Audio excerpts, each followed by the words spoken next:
'Twas the night of Mistletoe madness, and all through the server, from players to casters, producers, and observers, we bring you a tournament with 4 teams still standing. Though the journey has been long, they have yet to stick the landing. Some matches have been sweeps, and others have been close, but upon them all, 4 teams have arose. Upon most of these teams' faces, we will see a frown, but for one of them, a champion we shall crown. Thank you so much, everybody, for joining us here today. Our difficulties have been figured out. We are ready for absolute banger of a day here today. I am here with Dexatron, and Dexatron, this has been a rather crazy tournament thus far, and we're about to have a matchup between a team we fully expected to be in the semifinals versus a team that has been on one heck of a journey throughout the entire tournament to make it here to the semifinals. Yeah, absolutely. Crazy 88s came in this tournament, the 25th seed, because they had kind of struggled in the other Blitz tournaments. But I knew coming in they were a much better team than that 25th seeded spot here. But as you see their lineup right now, Awaken, Melophobia on the DPS line, Dust the tank, Ryan Guy and Bolting Cake on the support line. That support line yesterday was great for them in the series I casted. Yeah, I definitely did manage to go there and watch that one, and they put on a really good performance overall. And it wasn't a good, a clean journey for them either, in the sense where they went up against some really tough teams. They started out and they knock out Amplified 2-0, they knock out Strix 2-1, and then they beat our previous back-to-back champions, Domination 3-2. That's insane. They knock out the number 1 seed. They knock out everyone who they knocked out was a top 10 seed. And that's going to be no different against a team like 03 Splash, who is just impressive beyond all recognition. Haven and Sarah. We have Infected over on the tank, and the dynamic duo Vega and CJ on the support line. It's hard to say a lot about this lineup because it is just so... Oh man, what is the word? It's a goated team at this point. We know these players, they've been around the scene for so long in the contenders area. We know what they can do. We know they are impressive, and I have no doubt they're going to show up today, but can they finally put a stop to this amazing run that is Crazy 88s? Yeah, and this might be a good team to put that stop there. This is, like you said, everyone here has a lot of experience at the contenders and tier 2 level right now, but Infected was the star of the show yesterday in their series against Pirates in Pajamas, but that was mostly because Vega and CJ were able to keep them alive through so much that allowed the other 3 members of their team just to shine so bright that Pirates in Pajamas could not get anything going. But Hunter, we know what our first map of the night will be. We're going to be heading to the very holiday-themed Samoa. Yes, there's nothing that says Christmas like a volcano. Samoa, though, it is the newest control map, and actually the newest map overall. So some teams haven't had quite as much experience, but fortunately that line is less and less true as I keep using it, as Samoa has been out for over a month now, well over. So a lot of teams have gotten a lot of scrim and match experience on here. So I think we are pretty much at this point past the point of, being able to claim it as new for a lot of teams. Both teams should be fairly experienced going into this. And Dex, this map, it does offer a lot of different diversity between the comps you can run. Oh yeah, absolutely. Like most control maps do, they offer an opportunity for you to run whatever comp you kind of feel comfortable on. We can see different comps come on at different points here.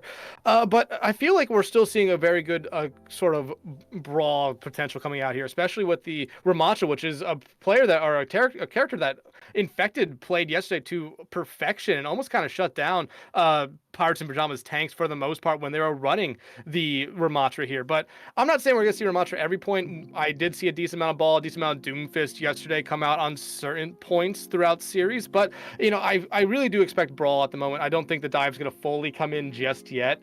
It's still going to be a little bit from that patch we had on Tuesday before I think we're back to a full dive meta being the meta to go to.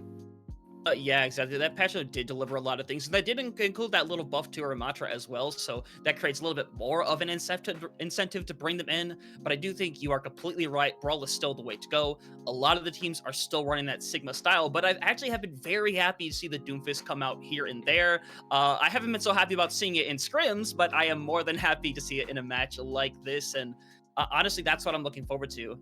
It's Sigma's impressive. We love seeing it, but we would love to see something like that Doom, that ball, come out more, because that is definitely something we'll be able to hype about. Yeah, and honestly, there's been another big change I've really seen a lot. I did not see a lot of Bastion play yesterday. I saw still a lot of Mei, but Soldrin was probably the more preferred other DPS that we saw between a lot of the teams yesterday when they were running that brawl comp. They didn't want to go full damage with the Bastion because the Bastion is still a very big target, and if you get rid of them early, that's a lot of your team's damage taken out in one kill. Yeah, and that change is something we kind of saw very slowly over the course of a few weeks, where Bastion was the must pick, but when you get down to these characters or these players that know how to hit these high power railgun shots, hit these headshots where they can take out this support line with one single blow, that ends up becoming more valuable than just raw damage into a Sigma, where the Sigma is literally ran because of the Bastion in the first place. So, that could see a little shift in the meta down the line. Probably not going to change quite yet here today, but nonetheless, I'm really excited to see potentially the Sojourn v Sojourn matchup. I think that'd be very exciting to see, especially on Samoa when we eventually get to the city center kind of map where there is a little more high ground to work with, a lot of different places you can roam around and take a lot of different high grounds as well. Yeah, absolutely. Like that's gonna be a really interesting thing once we get that city center map because it is such a big point, and I could talk about a lot. Like I believe it is city center of Oasis, a big point in a little area in the middle of the point where you can kind of go in to hide from stuff, but teams normally do fill that spot up. But that's such a big point. The other 2 points on this map are incredibly small and each offer their own little unique kind of twist on them. We have the beach map where it does have, the point is basically surrounded by high grounds on 75% of it, and then you have the volcano map, which does have that drop in the middle of the point. And I have seen some people just use some ultimates and just straight up miss because they throw themselves into the middle of the point and get no value out of it. Yeah, it's an unfortunate little situation. The tech between certain ultimates is a little weird, especially when you look at something like a Shatter where it can clip some corners sometimes. You can get a little lucky, but that's just way too big of a gap to be able to get it through. But still, I have seen a couple times people go through that and pop back up and use ultimates, and it's either the sickest thing or it is the worst thing. So it's a little bit of a toss-up. But hey, maybe we'll see that here today. Maybe these teams will get crazy, but I imagine they'll stick to what we expect. Yeah, but it looks like we're going to be heading in now, and looks like we're going to be heading to that volcano map that we were just talking about here. It's going to be really interesting to see what the teams come out with here right now. And you see both teams actually want to run this Ramatra comp here a little bit, but Melophobia coming out on the Reaper, that was a pick they made a lot yesterday. They want to get into the face of the other team, especially with Infected coming out on that Ramatra. It kind of does work out for them if they want to go after them when they are in that Nemesis form. They become a much bigger target. It allows Melophobia to kind of get a lot more value out of the pick. And Bolton Cake, you see them on the Moira, a little bit of a off pick right now, considering Baptiste is still very strong, but they have found a lot of value with this Moira and their coalescence, either using them to keep their team alive in fights or be something that they engage with to try to find some damage early. Yeah, and Haven, I expected them to go over to the Sojourn after doing the TP, but it looks like they are indeed going to stay over on that Symmetra. This is a character that is going to get more and more value as the fight keeps going on. They want to keep getting as much charge as they possibly can. So right now, we're just seeing them get into the fight, and already CJ managed just to find a Awaken with the help of pretty much everybody else. And now it's just going to be the rundown. The rest of Crazy 88's just going to try to escape with their lives intact. You see Dust still trying to fight here and there, but eventually going to be burned down. Oathly Splash should get the first cap here. And how good is it to have a support that also can, do the damage of a DPS right there? CJ find the first 2 kills, basically kind of cleanup kills there from the rest of their team. But that was a great fight there for O3 Splash. They're able to survive through a lot there, and now they're going to be a little bit aggressive, and I like that from them here, especially with Zera being so close to a Blizzard. But I also like that Haven stayed on the Symmetra. It forces Crazy 88s to focus on wherever those turrets are going to be going for them. Yeah, but look at that. Bolton Cake literally about to have the Coalescence already. I imagine they're going to break out here in a second. And here it comes, looking to run down these supports for the time being. Infected, going to take that front line. Make sure to do damage, as much damage as they possibly can. And the cap is actually going to go over to Crazy 88s for a moment. They're looking to find some people on the freeze. And that's going to do more than enough. Zero managing to catch a couple of people. It is just left to stall out. And Crazy 88s only getting 9% for that fight. Yeah, and that's something I saw Crazy, or O3 Splash do a lot in their series yesterday. They would let the other team cap, then immediately jump on them using an ultimate or two to go in and win the team fight right away. Bolton Cake using the Coalescence there was perfect for O3 Splash because they knew they could survive through it here, especially with CJ popping that Amp Matrix here. But now you see Crazy AH just want to try to play fast here and go for the point again. Yep, and they do have that beat ready to go for the moment Infected decides to use that Annihilation. And for the time being, we're going to see the wall come out from the Symmetra. Instead, we're starting to see Haven just deliver as much damage as possible. TP around. Dust gets extremely low, but here comes that beat to be able to keep Dust out. And now we see that counter beat come through. Vega helping run down the rest, and now it is Crazy 88 facing the wall as they are going to be taken out one by one. Give that 3K to Infected. Unfortunately, only one gets out, and now Crazy 88's only one fight left and only 2 ults remaining. Yeah, and again, this comes down to using ultimates at appropriate times there. You saw Ryan use it early to try to keep their team alive throughout the fight, but it really came down to Obu Splash using that beat there as a response to keep their team alive in the late fight, and it worked out for them perfectly here. Crazy 88 has to rush the point here. They do have a Blizzard and another Coalescence here from Bolting. Yeah, and now we're seeing sitting in front of a window, and they're just going to run directly past, going for a Volt Support. CJ in a really tough position, being ran down, eventually going to be taken out. Infected ends up being frozen up. Is surviving for the time being, but unfortunately is surrounded. Crazy 88 will take back the point. I think it does get a little parting gift, they can get rid of Dust, but O3 Splash is going to have to hit the full reset here. And that honestly might kind of help O3 Splash right here, the fact that they're able to find Dust, but with some members being kind of staggered out here, not going to really help them out that much. Dust will be able to get back to their team with the help of Ryan Guy, but you look at O3 Splash, they're coming in this next fight here. They're going to have a Blizzard. They're very close to a Photon Barrier here, but that's not a lot. But we saw what Zero's Blizzard did last time they used it. It could win them a fight here if we do see a nice Ice Wall come out for them, but Melophobia does have this Death Blossom ready to go. They have been kind of good in the past with using these, getting it into the backline, or just honestly waiting for them to walk straight into them and just pressing the Q. Yeah, they send in that TP right away. That Freeze is going to come through. It's going to catch onto Dust. Dust not going to be able to be healed enough right now, and here it comes. Going to find one, not going to find the second they're looking for, and unfortunately Infected going to take them down after the fact. And now you can see Infected just trying to live. So many people are one, and the beat comes out just in case. Haven nearly gets spooked down into the hole, gets the little shot onto Lucio, and now we see Dust trying to make it back for the stall, touching here and there on the Doomfist, but eventually it's going to be forced back. We are just going to see the staggers come in one at a time. They Awaken wants to try to make some magic happen on the Tracer, but is going to be taken down by Zero. And after all that, Crazy 88's not able to keep that stall up any longer. They do manage to keep it going for a pretty long time, but O3 Splash stays in complete control and does take our first round on Volcano. Yeah, and O3 Splash, like I said, they kind of played that entire first point. They're really good. Crazy 88s, they had 1 or 2 team fights there that really worked out for them, just getting on the point a little bit and be able to take it right there.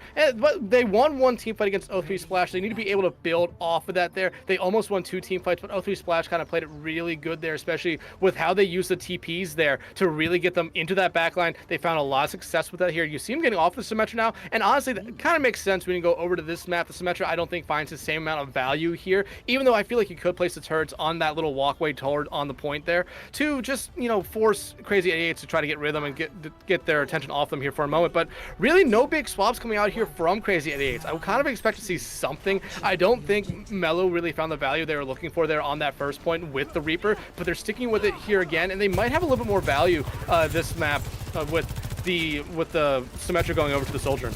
Yeah, and Crazy 88 needs to be the more aggressive team here. When you have that Reaper and that Mei, you need to play a little closer up, so they might just try to press upon this as much as they can, and eventually wait for O3 Splash to put themselves in a weird position, and just like that, they're going to run on Infected, who takes a ton of damage, but is going to stay up, and Infected is going to manage to find that first pick onto Mello, and now you lose your Reaper, you lose a lot of that advantage you have playing in the close range, and now we see Dust just trying to burn away. That point is going to flip over to O3 Splash to start things out here.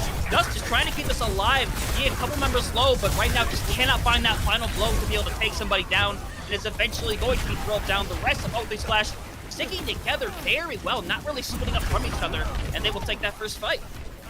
Yeah, just a great fight there for O3 Splash. They capped point and immediately just said, okay, we're going to go focus on everyone for Crazy 88 right there, and it worked out great here. But because that fight was so long and Zero fighting Ragai out is huge here. Now Crazy 88 will be probably forced to fall back here. They don't want to stagger themselves into another fight right now. But because that fight lasted so long, we're coming up on a lot of ultimates right now. But you look at Crazy 8 and their DPS line, I don't think they have that same kind of percentage that you're kind of hoping for after that first long fight. Yeah, Mello was the first one taken out, but they really didn't ever get back into the fight there. Now you're seeing an engage here, and O3 Splash could just go aggressive here, and that's what they're doing exactly.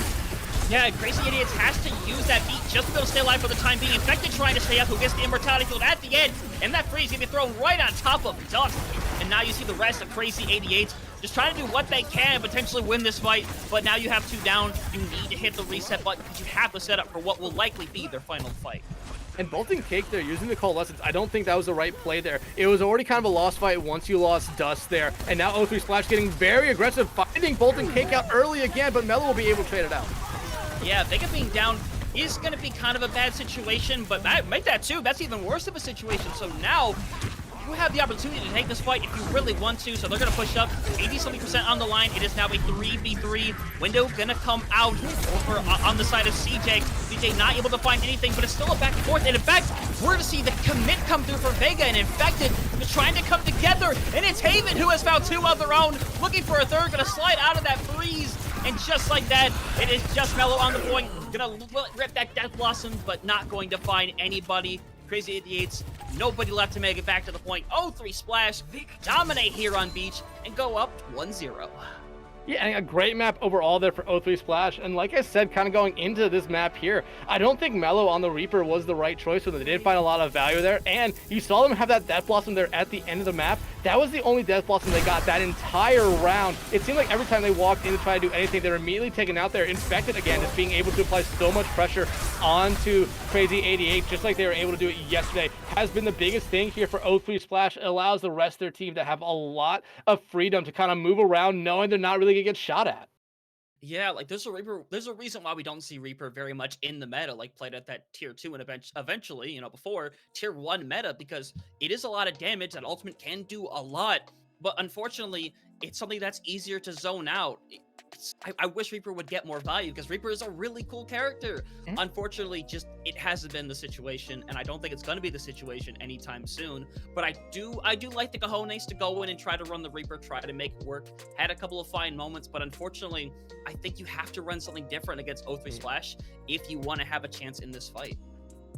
Yeah, absolutely. They're going to have to make some changes here. We already do know what our second map of this series will be. Remember, this is a best of 5, so first 1 to 3 map wins will be moving on to the grand finals. But Hunter, what Overwatch series is complete without a King's Row map pick? I mean, it's the gift that keeps on giving. Us a map that actually has holiday aspects to it. Let's go.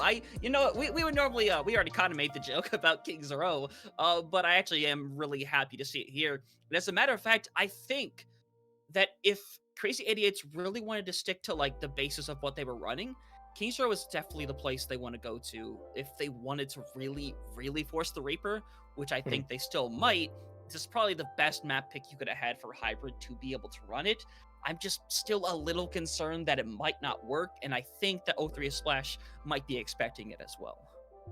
Yeah, I would also be expecting it if I'm O3 Splash, but maybe we see Melophobia get off of the Reaper here, go to something else. I know they did play Sojourn a little bit yesterday in their series against Strix, the one that I was able to cast, but they got off it and went to the Reaper and found a lot more value on that, and my feeling is they probably found a lot more value on the Reaper against Domination in the quarterfinals to get to this point right now. That was a very close series as well. Crazy 88s won it in 5 there, but now as we head into King's Row, the Christmas version of King's Row, we get to see what everyone wants to come out with here, and you're seeing what Crazy 88's coming out with here.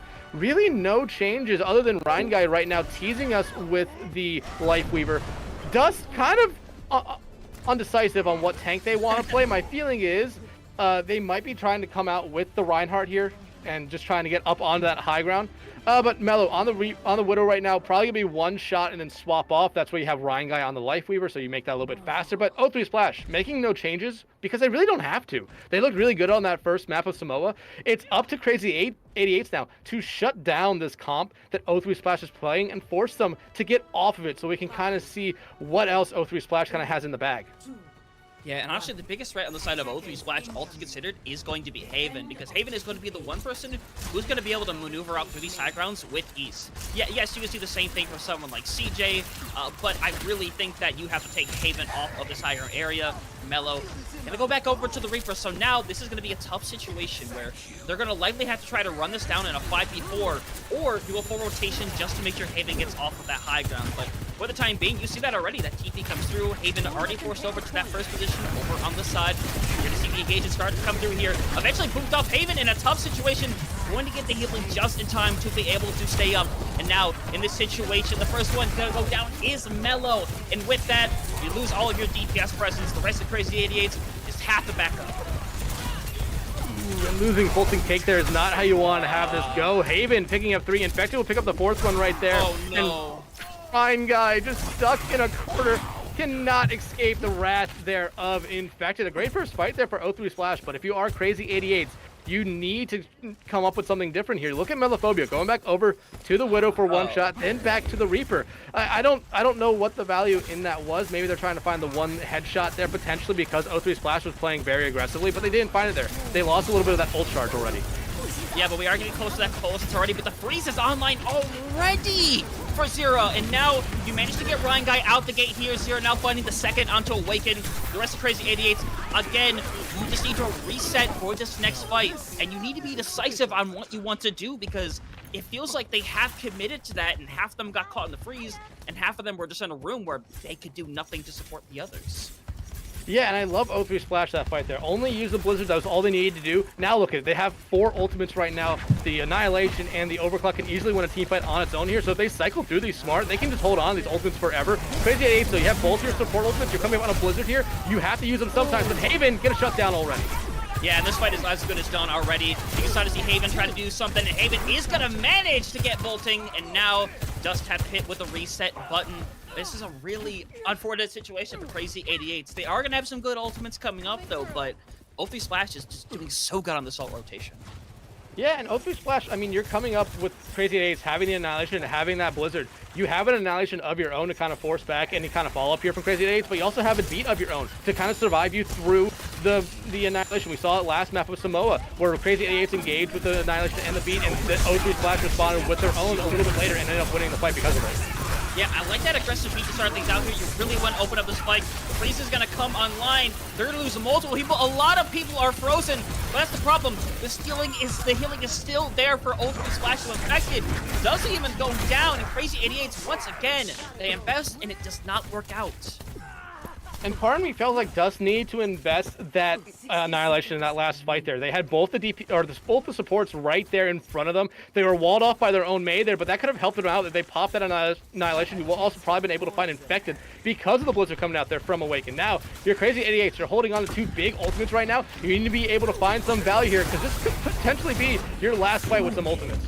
Yeah, Mellow does manage to get out of there. The Death Blossom, like they to come online. It's looking to find 1, going to find 2, and that's the opening they were looking for. And now it is simply Infected and Zero trying to survive. And finally, Crazy 88, that Death Blossom finally works out, and they will be able to claim this first point with virtually no time. And because of the Death Blossom there from Mellow, Dust still holding on to this Annihilation. If O3 Splash tries to play very aggressively here and tries to hold at arches, Dust can kind of use that to back them up here. That could be great for them here just to get through a very good choke point here that O3 Splash will be able to kind of do right now. But O3 Splash, I mean, they're coming up on what I believe is another Overclock here. That will be really the only thing they have ready. Bolting Cake also coming up on their Coalescence. So if I'm Crazy 88s, I go aggressive here. I use the Annihilation early to try to force O3 Splash back. Yeah, definitely so, and if you kind of see it right here, you're going to see O3 Splash just play up against the choke as much as they humanly can, because this is a very tough choke to be able to break through, and we are actually going to see potentially the rotation, but instead they're going to sure run straight through, and Awakening goes down before they can even fully engage. So now you don't have that wall, you don't have that extra set of sustain. At this point, you are investing into this fight. Coalescence and the Annihilation, but all it's going to take is one window from CJ to be able to shut this fight down. You can see Ryan Guy trying to survive for as long as they can, but they are going to be the last one standing and the last one to go down. And just a great fight there from O3 Splash. You saw Bolting use the Coalescence to engage in that fight, but they lost Awaken way too early, and then Dust tried to keep it alive by using their Annihilation. And look at O3 Splash now. They only use that Amp Matrix. They're coming up on every other ultimate they have at their disposal. Crazy 88s are going to be in a very rough situation right here trying to get through the archers right now, because I would imagine Zero might have that Blizzard primed and ready to go. Yeah, 100%, and right now you're going to see them just try to deliver as much damage as they possibly can, and O3 Splash going to throw on a couple of ultimates, and first thing to go is that Freeze on top of 3 different members, make it 4! The Overclock is nice, but it's the Freeze that really delivers, and now Crazy 88s once again sent back to the spawn room, and once again they invest to no avail.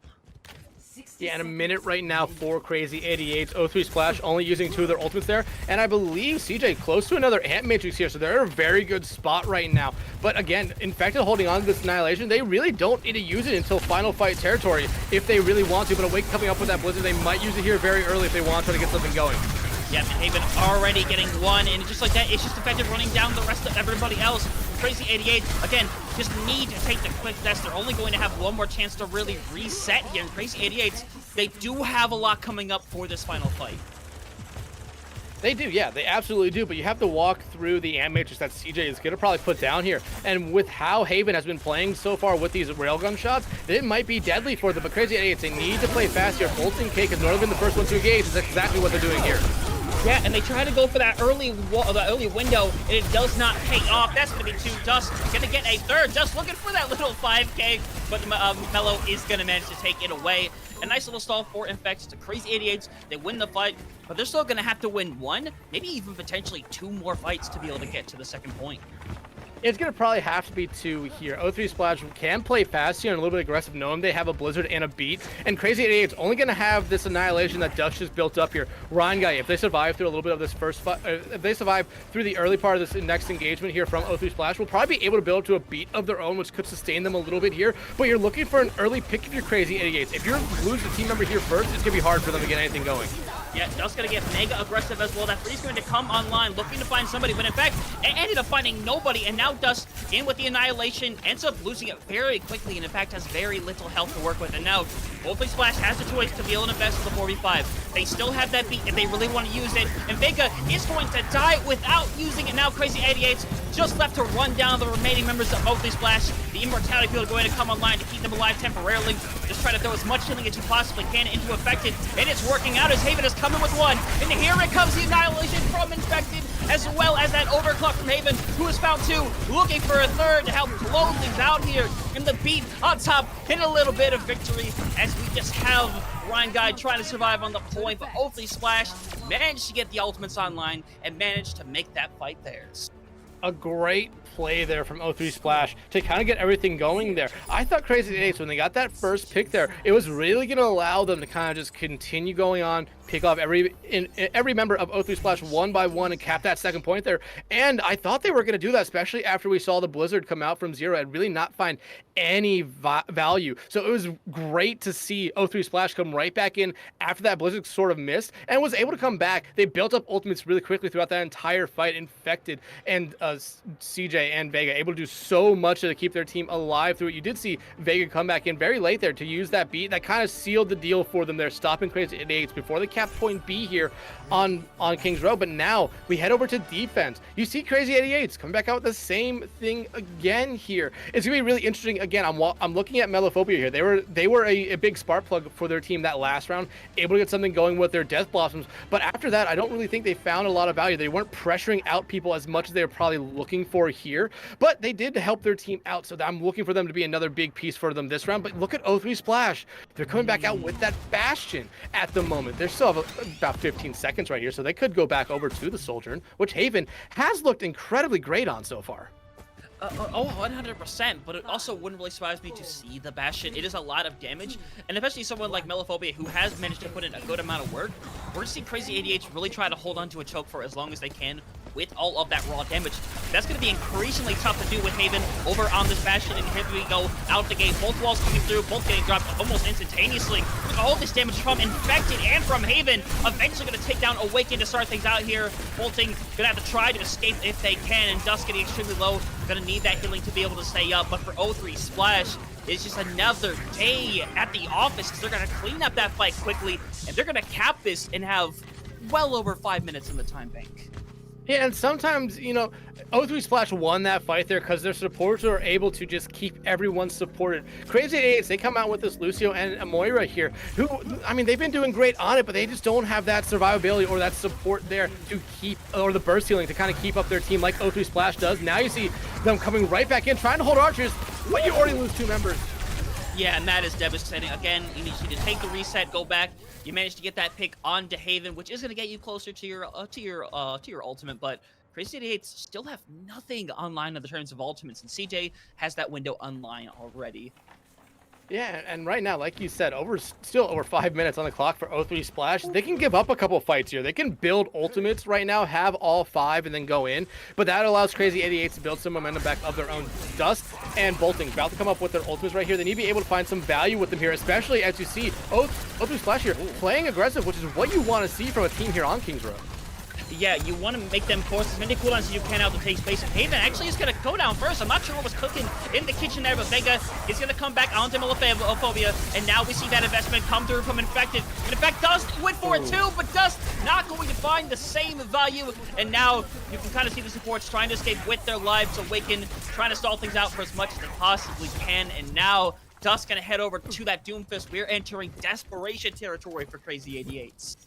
Desperation territory, especially as you see a lot of O3 Splash, or at least just Infected, starting to play a little bit aggressive here. Awaken going over to the Tracer now. Like you said, desperation swaps coming out for them. Just want to make sure to get back and touch the car in time. But look what O3 Splash has. They have ultimates just to shut you down at all points here. Malephobia, though, very close to their Death Blossom here. It needs to be big like it was last round for them. Yep, it has to be the absolute biggest thing. The beat going to come through online. You're going to see it come through, standing on top of the point. Eventually going to look to deliver it down, but they're not even going to manage to hit it. And we're at 0.03 remaining. Dust trying to stall for as long as they can, but unfortunately, this with O3 Splash's map, and they dominantly go through that attack.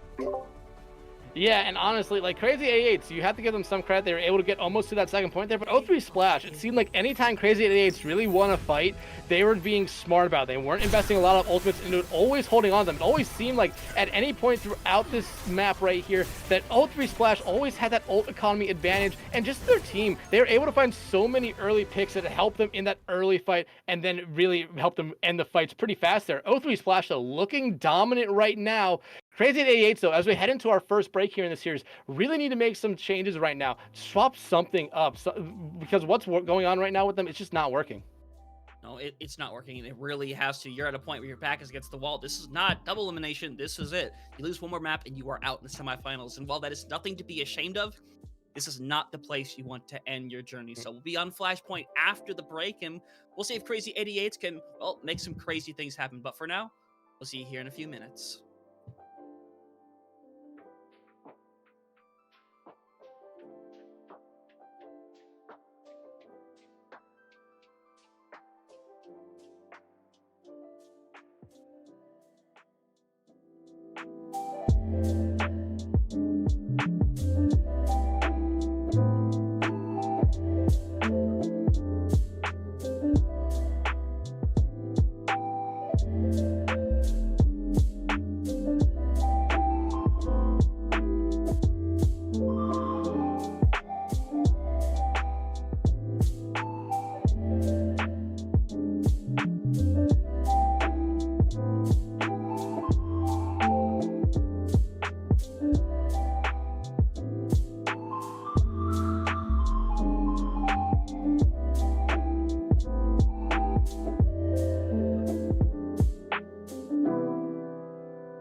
back, everybody. Here we're at the semifinals of the Mistletoe Madness, and now I was going to this match already expecting a bit of an uphill climb for Crazy Idiots, but so far it has been all O3 Splash, and there is not much that Crazy Idiots has been able to do about it.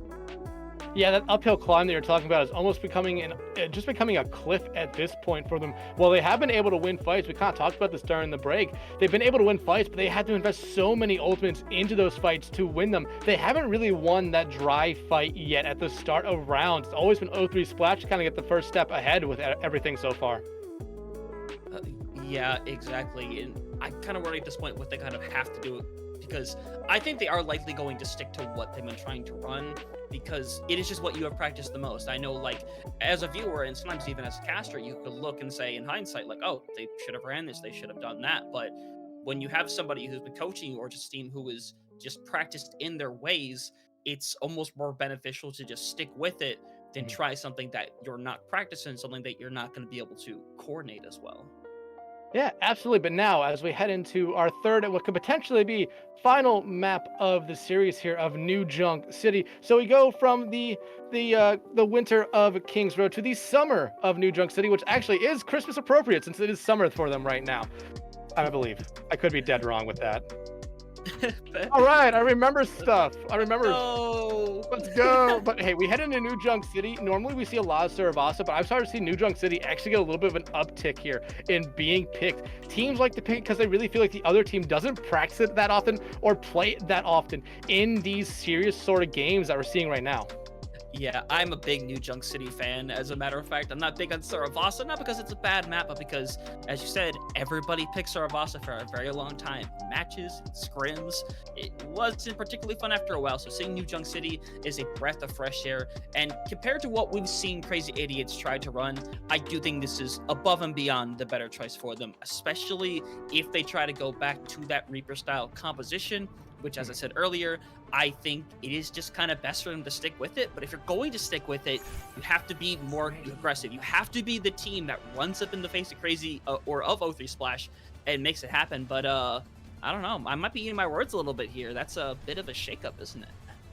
I mean, it's a shakeup, but honestly, we were talking about this. This is a very welcome shakeup here. I kind of want to see Melophobia on another hero here, see what value they get out of him playing the Mei here. Really going to help their team out. Awaken, though, going over to the Symmetra. We saw him hovering the Tracer, so we're probably going to see him use the TP to get out and try to get to the point here first and then swap back over to that Tracer. But O3 Splash, I mean, I talked about going into Kings Road. They've looked great on this comp, and honestly, they will only have to get off it once Crazy Idiots kind of proves to us that they can beat it consistently.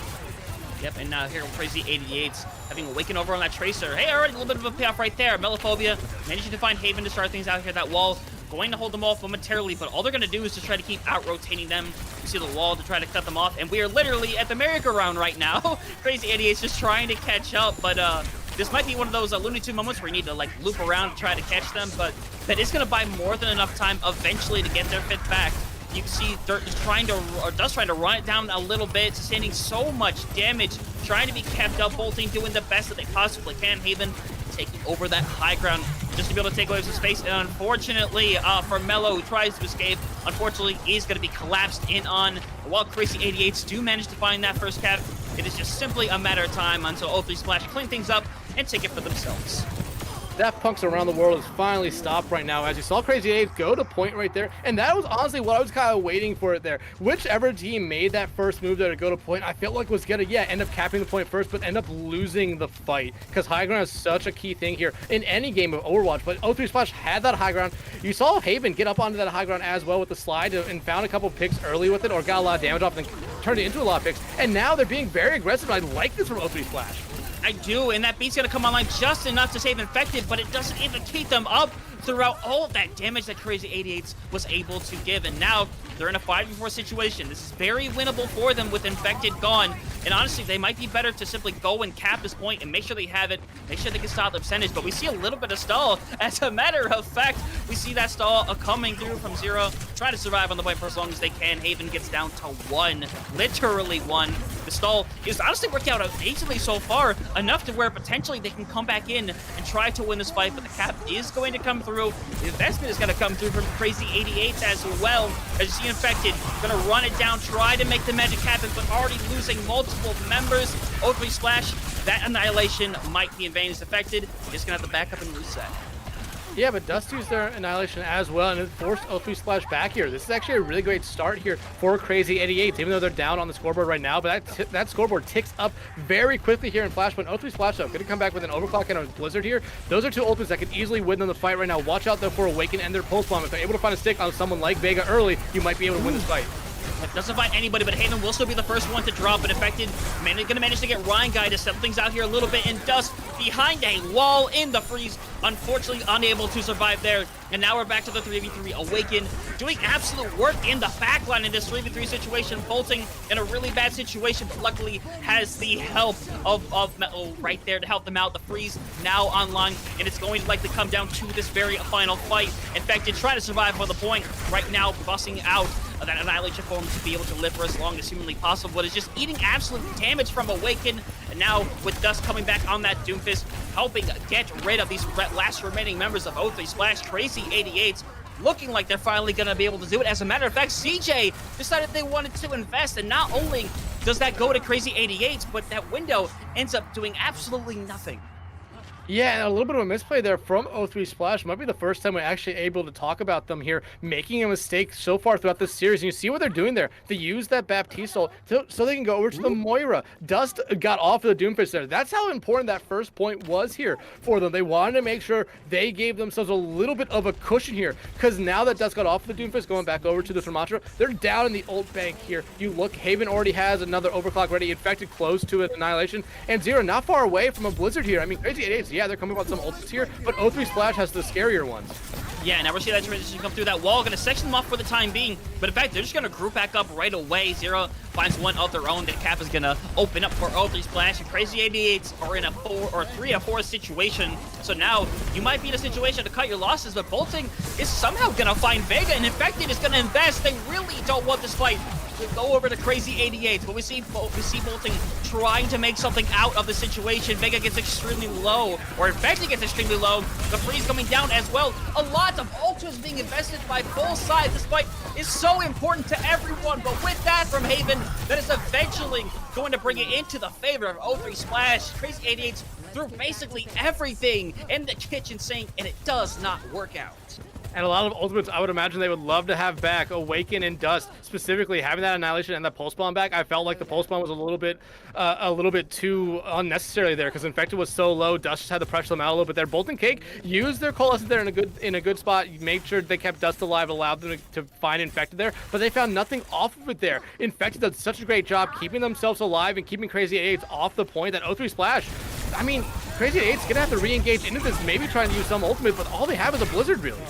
Yeah, Awaken gonna manage to get that point for the time being, trying to cap it over potentially to be able to cause a longer situation for them, and they are gonna get that flip for the time being, so there is a small possibility, but with the way Awaken going down, they're simply gonna cap it back. They should go up and tie it up 1-1. Now the question is, where the point is going to go to next, because this could be great for O3 Splash, but Crazy 88s might find themselves with a closer spawn.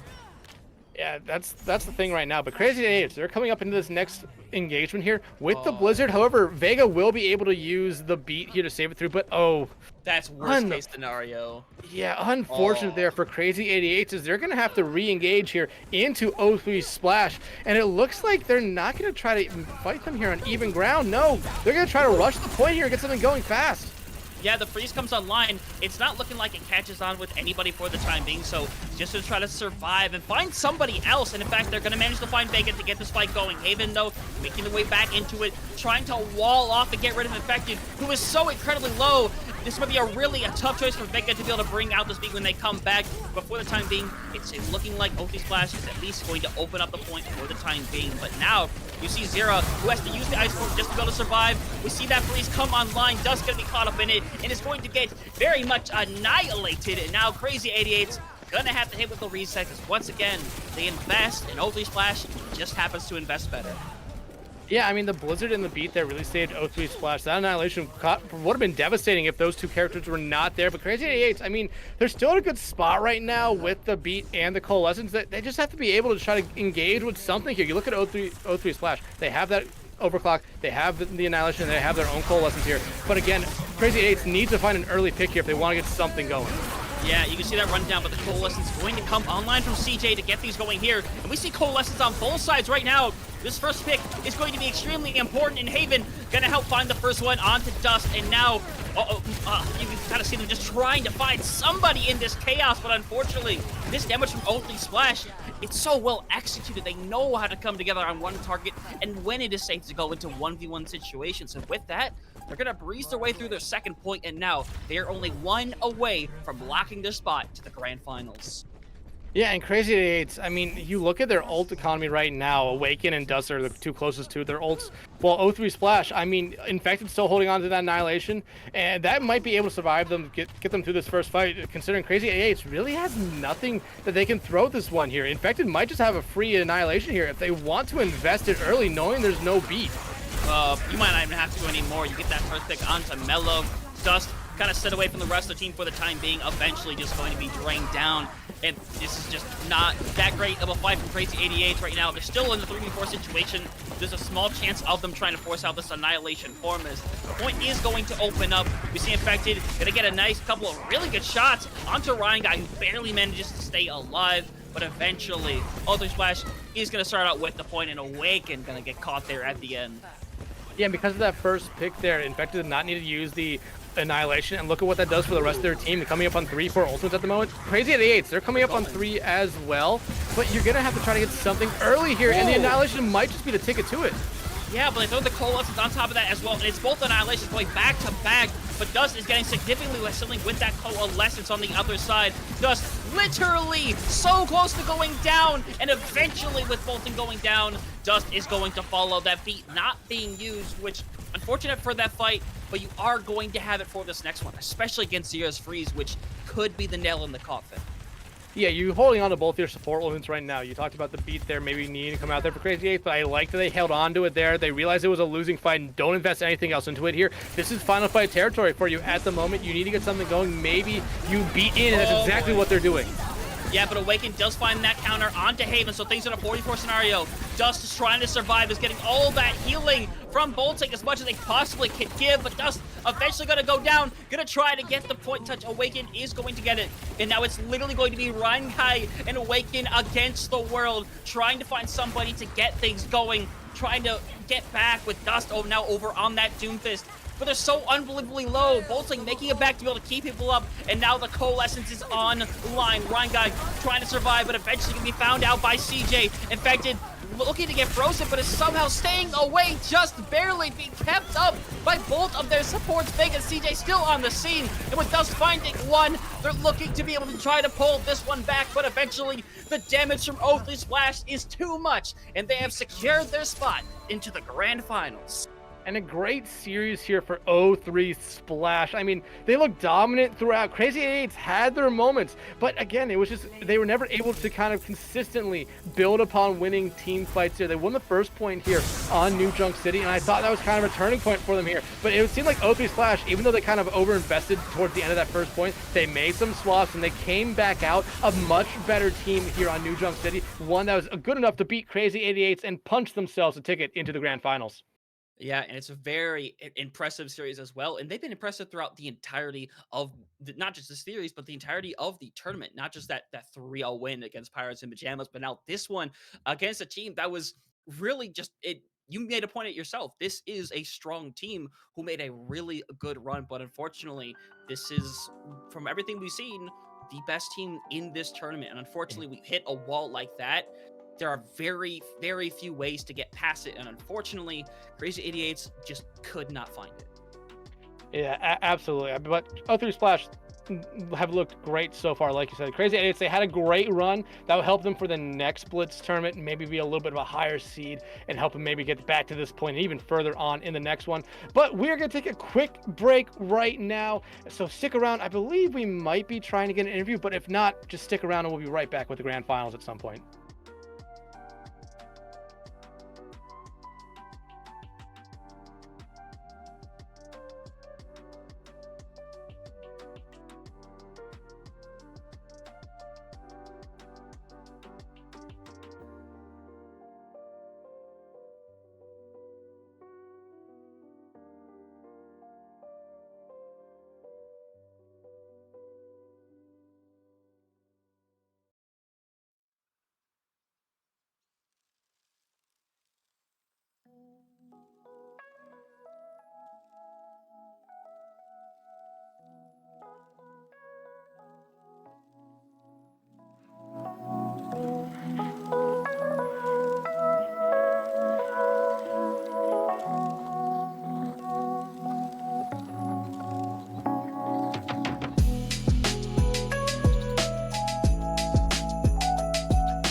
Welcome back, everybody. Here with the conclusion of the match between O3 Splash and Crazy 88s, and O3 Splash putting on a dominant display, taking that 3-0. Now, before we end up getting into our grand finals, we're going to have an interview here today with one of the members of O3 Splash, CJ. First of all, congratulations on getting to the grand finals, and how are you feeling after that semifinals win?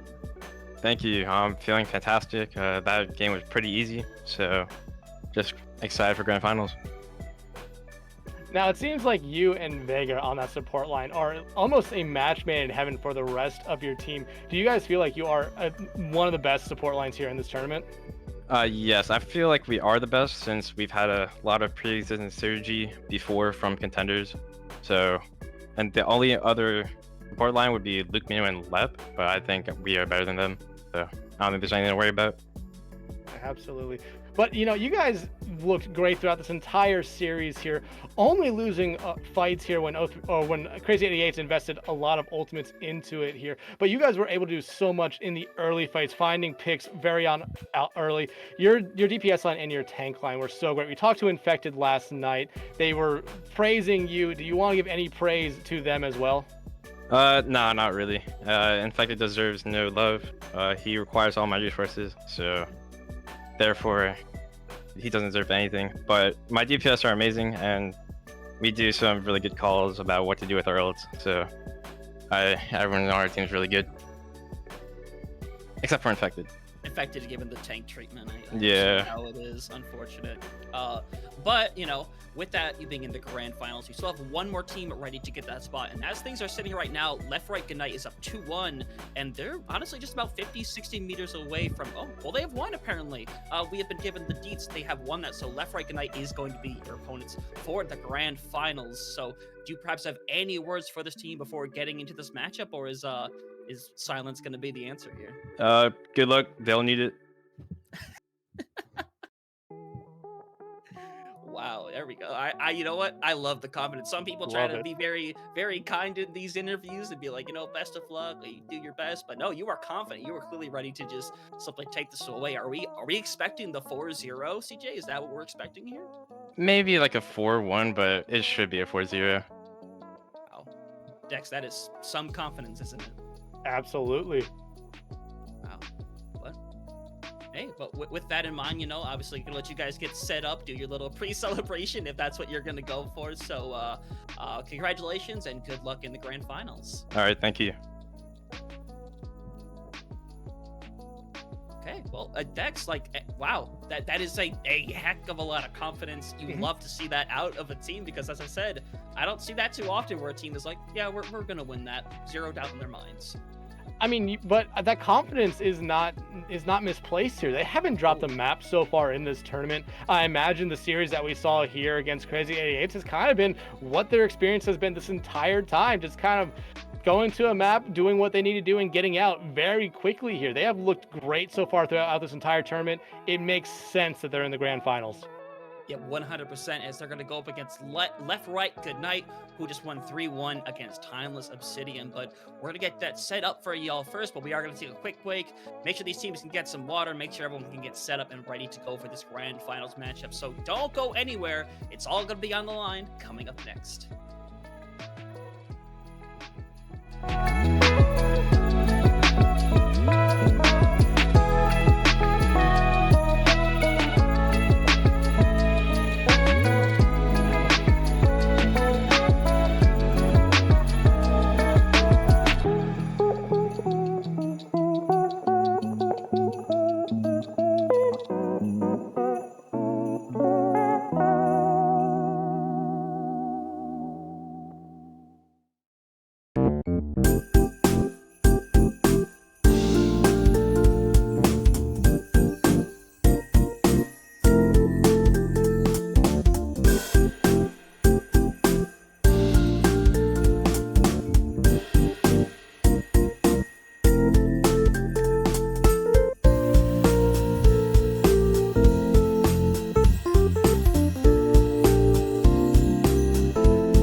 everybody once again here in the grand finals between O3 Splash and Left Right Ignite. Both of these teams having a pretty good matchup. O3 Splash winning in a dominant 3-0 fashion. Meanwhile, Left Right Ignite taking that 3-1 against Timeless Ethereal and Dexatron. Looking back here, O3 Splash, this team dominated throughout their way throughout this entire tournament, and they have one more step with what has been so far a very goated backline between Vega and CJ. Infected, we saw doing a lot of work over on the Ramacha, and of course Haven and Zera not doing anything bad to their own faults. They've been all doing a fantastic job, and this is going to be one heck of a team to try to take down. Yeah, I mean, we saw what they did last series against Crazy 88s there. They looked almost unstoppable, and they have really been unstoppable throughout this entire tournament. Haven't dropped a map yet. If we see them drop a map in this series here, it'll be the first map they drop all tournament. So they right now looking to complete this tournament with a perfect map record. But the other team of Left Right Ignite would like to say something about that here. Vision, Lethal, Icy, Lep, and Luke Mino. Remember, CJ talked about Lep and Luke Mino maybe being that other support line in this tournament that might be able to go head-to-head with that support line there for O3 Splash. Yeah, absolutely. They've been impressive thus far, especially if you look back, throughout their performance throughout. It hasn't been quite as clean as something like O3 Splash, but still, any team that manages to get to the grand finals, to go through 4 different teams to be able to do that, something has to be said about how good this team is, and especially the experience on this team, because a lot of these members, they were in the Overwatch League. They have been in contenders for a long while, even before that, and after that. There's a lot of experience on this team, so we're gonna have 2 teams that have a ton of experience, but honestly, it might be a bit of a compositional thing as well. Like, we saw Left Right Ignite, they do like some of those dive form compositions a little bit more. Meanwhile, we see a lot of comfortability from that Ramacha Brawl from O3 Splash. Yeah, absolutely. And you talked about it. This team got here. They deserve a lot of credit. They've only lost 1 map so far this entire tournament as well. That was in the previous series against Timeless Obsidian. I mean, they almost came into this one here with a perfect map record. These 2 teams in our grand finals have proven that they are the best teams in this tournament so far. I am looking for a great series. And like you said, they like to favor that dive comp a little bit. I am loving the fact that we will get to see something different than a Brawl v Brawl. Yep, and it's nice to see different things, but there's something that is not going to be very different, and that is going to be the very first map selection, and that is going to be Lijiang Tower, everyone's favorite or least favorite control map, depending how you feel about it. But this is going to be a bit unique in a way, because like most control points, there is a lot of different compositions that you can run. That dive style from Left Right Ignite might be better on something like Garden, but going into something like Control Center, that Ramacha style brawl is definitely going to be more dominant. Yeah, and honestly, though, we did see Samoa in the first series, so seeing Li Jiang here, it's repetitive, yeah, in other series, but this is the first time we're seeing it tonight. But yeah, like you said, when you head to a map like Control Center, you expect the brawl. It is a very brawly map, but the other 2 maps, Night Market, I would feel like is probably the most neutral between the 2, but with having brawl and dive kind of work for either side. But when we go to a map like Gardens, I feel like Brawl is the kind of thing. I mean, the dive is sort of the go-to there. You have a lot of great points to just get onto the point fast there on Gardens, and I really would expect to see a good dive comp there. Yeah, but of course, with a lot of different maps in Overwatch, you can force comps throughout a lot of different maps. Like, we've seen teams force brawl comps in places where brawl comps probably shouldn't be ran. And I could definitely still see the Ramacha Ball coming through on a map like Gardens, especially if you wanted to set up something Symmetra style and try to TP to the point and get, get that little edge on taking space. Or maybe you are just going to keep Haven over on that Sojourn anyway, because they have been doing a lot of work over on the Sojourn, and I don't really expect that to change up a whole lot, but I'm really excited to see potentially that Sojourn 1v1 between them and Vision. That is one of the things I am most looking forward to. Yeah, you talked about Haven on the Symmetra. On the first point of Samoa, they came out on the Symmetra. I believe it was Volcano and looked great on it, especially on a map like Night Market, where you normally see a Sim TP either get to point or get out spawn faster. I feel like we might see them stick on it there, just because of how valuable the Symmetra is on that map. But we're getting ready to head into this series here, Hunter. These are 2 great teams. Only 1 map drop between the 2 of them here. Do you have any predictions for this one? You know, I hate to be the Andy that make the slightly predictable one, but O3 Splash has just been too dominant throughout the series. I love my boy Luke Amino, love Lep, but I think O3 Splash is gonna come away with this one. But I do think it'll be in the fashion of 4-2. I think Left Right Knight will put up a really good fight, but O3 has just been too dominant to not make them the favorite. Yeah, but look what Left Right Knight's coming out with here. A Ramatra comp. Actually, it's a mirror match between the two sides right now, other than Haven on that Symmetra here. And we talked about it. This is probably the most, probably the favorite Symmetra map if we were going to see Sim play here. So Haven's going to have a little bit of a challenge here going up against that Soldier and a Vision, but they want to get the point first here, and they're going to be able to do that. So now Left Right Knight is going to have to be able to, or is going to have to engage into O3 Splash here if they want to get anything going.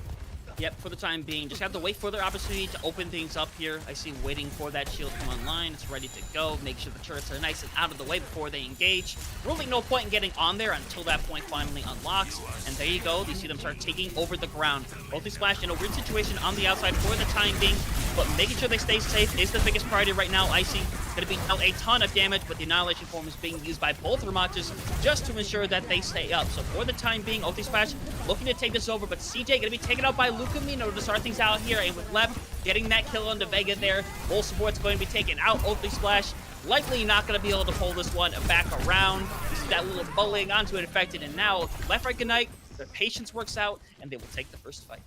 And a great fight there from Left Right Knight. They peeled out of it there, and once O3 Splash all came onto the point there, waited for their moment, found an early pick there from Luke Mino, and then hopped onto the point after that, got rid of Vega as well, knocked out O3 Splash's support line there early. A great start here for Left Right Knight. And now, I mean, we could see a Blizzard come out here from Lethal very early, but it looks like O3 Splash is TPing straight to point. Yeah, and it's a good wall as well directly after the fact. They weren't able to stop that TP, so now O3 Splash in a good position to potentially take this one back. You see that stall coming through, but eventually they are just going to have to give it back over. Use the window, as Lethal is actually going to be the first one to drop, so Left Right Knight is going to have to invest here. They really want to take this win away, and you're just see O3 Splash. They be patient right now. Use their own window eventually. The beat going to be used by Lep as well. This is a big investment, but honestly, they're not going to be aggressive with it. They're just going to back up, get all 5 members before they push in again. Yeah, very interesting play there by Lep to use that beat, especially when Lethal was not there. But every team coming into Ultimates right now, I'm watching out for 2 Blizzards, though. Yeah, and right now, Lep looking for that boot that's going to be able to make some magic happen off the side, taking that 1v1, eventually not going to find anything, but still, the damage might be doing done shortly as we see the B, the Immortality Field, the Freeze, everything being thrown out, especially from Left Right Knight, who's eventually going to get 0 to start things out here. Vision with that overclock, trying to burn down these members, but now their gaze is on Icy, trying to burn them down. His health is so incredibly low. Lethal in a bit of a bad situation with Vision. Once again, finds another Haven. Going to be taken out of the fight. CJ doing the best they can to keep the remaining members up, but with that final window, it is to secure them the fight. Gonna only give about 54%, but both teams letting out a ton of ultimates that fight. Yeah, and Lucamino was able to build up another Ant Matrix during that fight there. They used it. I don't know if they really needed to there. They just need to get rid of 2 members of O3 Splash because, in my opinion, they had already won that fight. You just need to clear out the rest of them here. But now, coming in this next engagement here, really no one has an ultimate that's going to be ready this one. So this could be a very dry fight. CJ, though, might be able to build up to an Ant Matrix, and they do have that ready to go. So you might see them pop that here in the choke to maybe try to catch off some member of Left Right Knight. Yeah, they're likely to push up to the choke, put it directly down, just like that. And Vision's actually gonna go down. Haven finding the nice railgun shot, and now Left Right Knight in a really tough situation. Icy not gonna have any more support. Lucamino and Lethal just going to be left to fry. Try to get out of there alive if they possibly can. They do manage to get to 67%, but with us getting to 60% and with that slightly let death from Lethal, this is likely going to be the last fight for Left Right Knight. Yeah, and just a great kind of fight there from O3 Splash. They engaged with CJ's Ant Matrix, and they put it in a really good spot, forcing Left Right Knight to either get off the point or, hey, die on point. And that's what most of them ended up doing there. Now, Left Right Knight, they're coming up on some ultimates, but O3 Splash also come up with ultimates as well. You're looking for an early pick here out from someone. I'm watching out for the Soldiers here to find that early pick, but the Maze have been doing a good job of landing those headshots. Yeah, right now you kind of see Vision kind of just trying to peek for it, but actually Haven actually getting booped off the side of the map. Lucamino getting extremely low, and the freeze going to be brought in. It's a lot on both sides. The freeze catching a lot of members overall. 0 eventually going to get burned away. Left Right Knight eventually going to take that for themselves, and they managed to hold on to the railgun in the process, but that beat from Vega stayed on, and that could be very crucial for this very final fight. Oh yeah, absolutely. Especially since I believe Icy's coming up on another Annihilation right now. But you look at Lucamino, they have that Ant Matrix ready to go here. If they pair that up with Vision's Overclock, especially to a choke point like this, it could be deadly and end the map or in the round. Yeah, and they decided to get mega aggressive here, and it might not pay off as Vision gonna manage to find one, needs to really find another, start turning this one back. They managed to find it on the Haven. Icy gonna manage to run down Vega, and now it is just Infected and CJ on the point, but CJ quick to fall. Infected, just gonna eventually have to burn down.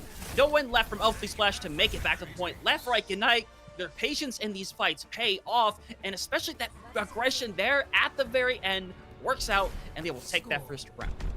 And honestly, I feel like that Ant Matrix was a perfect use there for Left Right Ignite. It forced out so much utility there from O3 Splash just to get through it, to make sure everyone stayed alive, that it really put them at such a disadvantage as they headed on to the point there. All Icy needed to do was build up to the Annihilation, use it, win it there. They found a lot of damage, found a lot of kills, and that was just a great round there from both sides. But Left Right Ignite always was able to come out on top there, and there's a lot of big plays coming out from them on that first map there. But now we head over to Control Center. We talked about it a lot, a brawl map. We're still seeing each team kind of run the brawl here, but look at what Left Right Ignite's doing. What? Lethal No way. getting off of the Mei at the moment, going over to the What? Cassidy instead. Okay. Never mind, they just wanted to hear me talk about it for a moment, but they go back over to the Mei, and they were great on the Mei. Really no swaps from anyone here. You do see Haven go back over to the Symmetra, and they're gonna probably stay on here for a life or two depending on how this fight goes.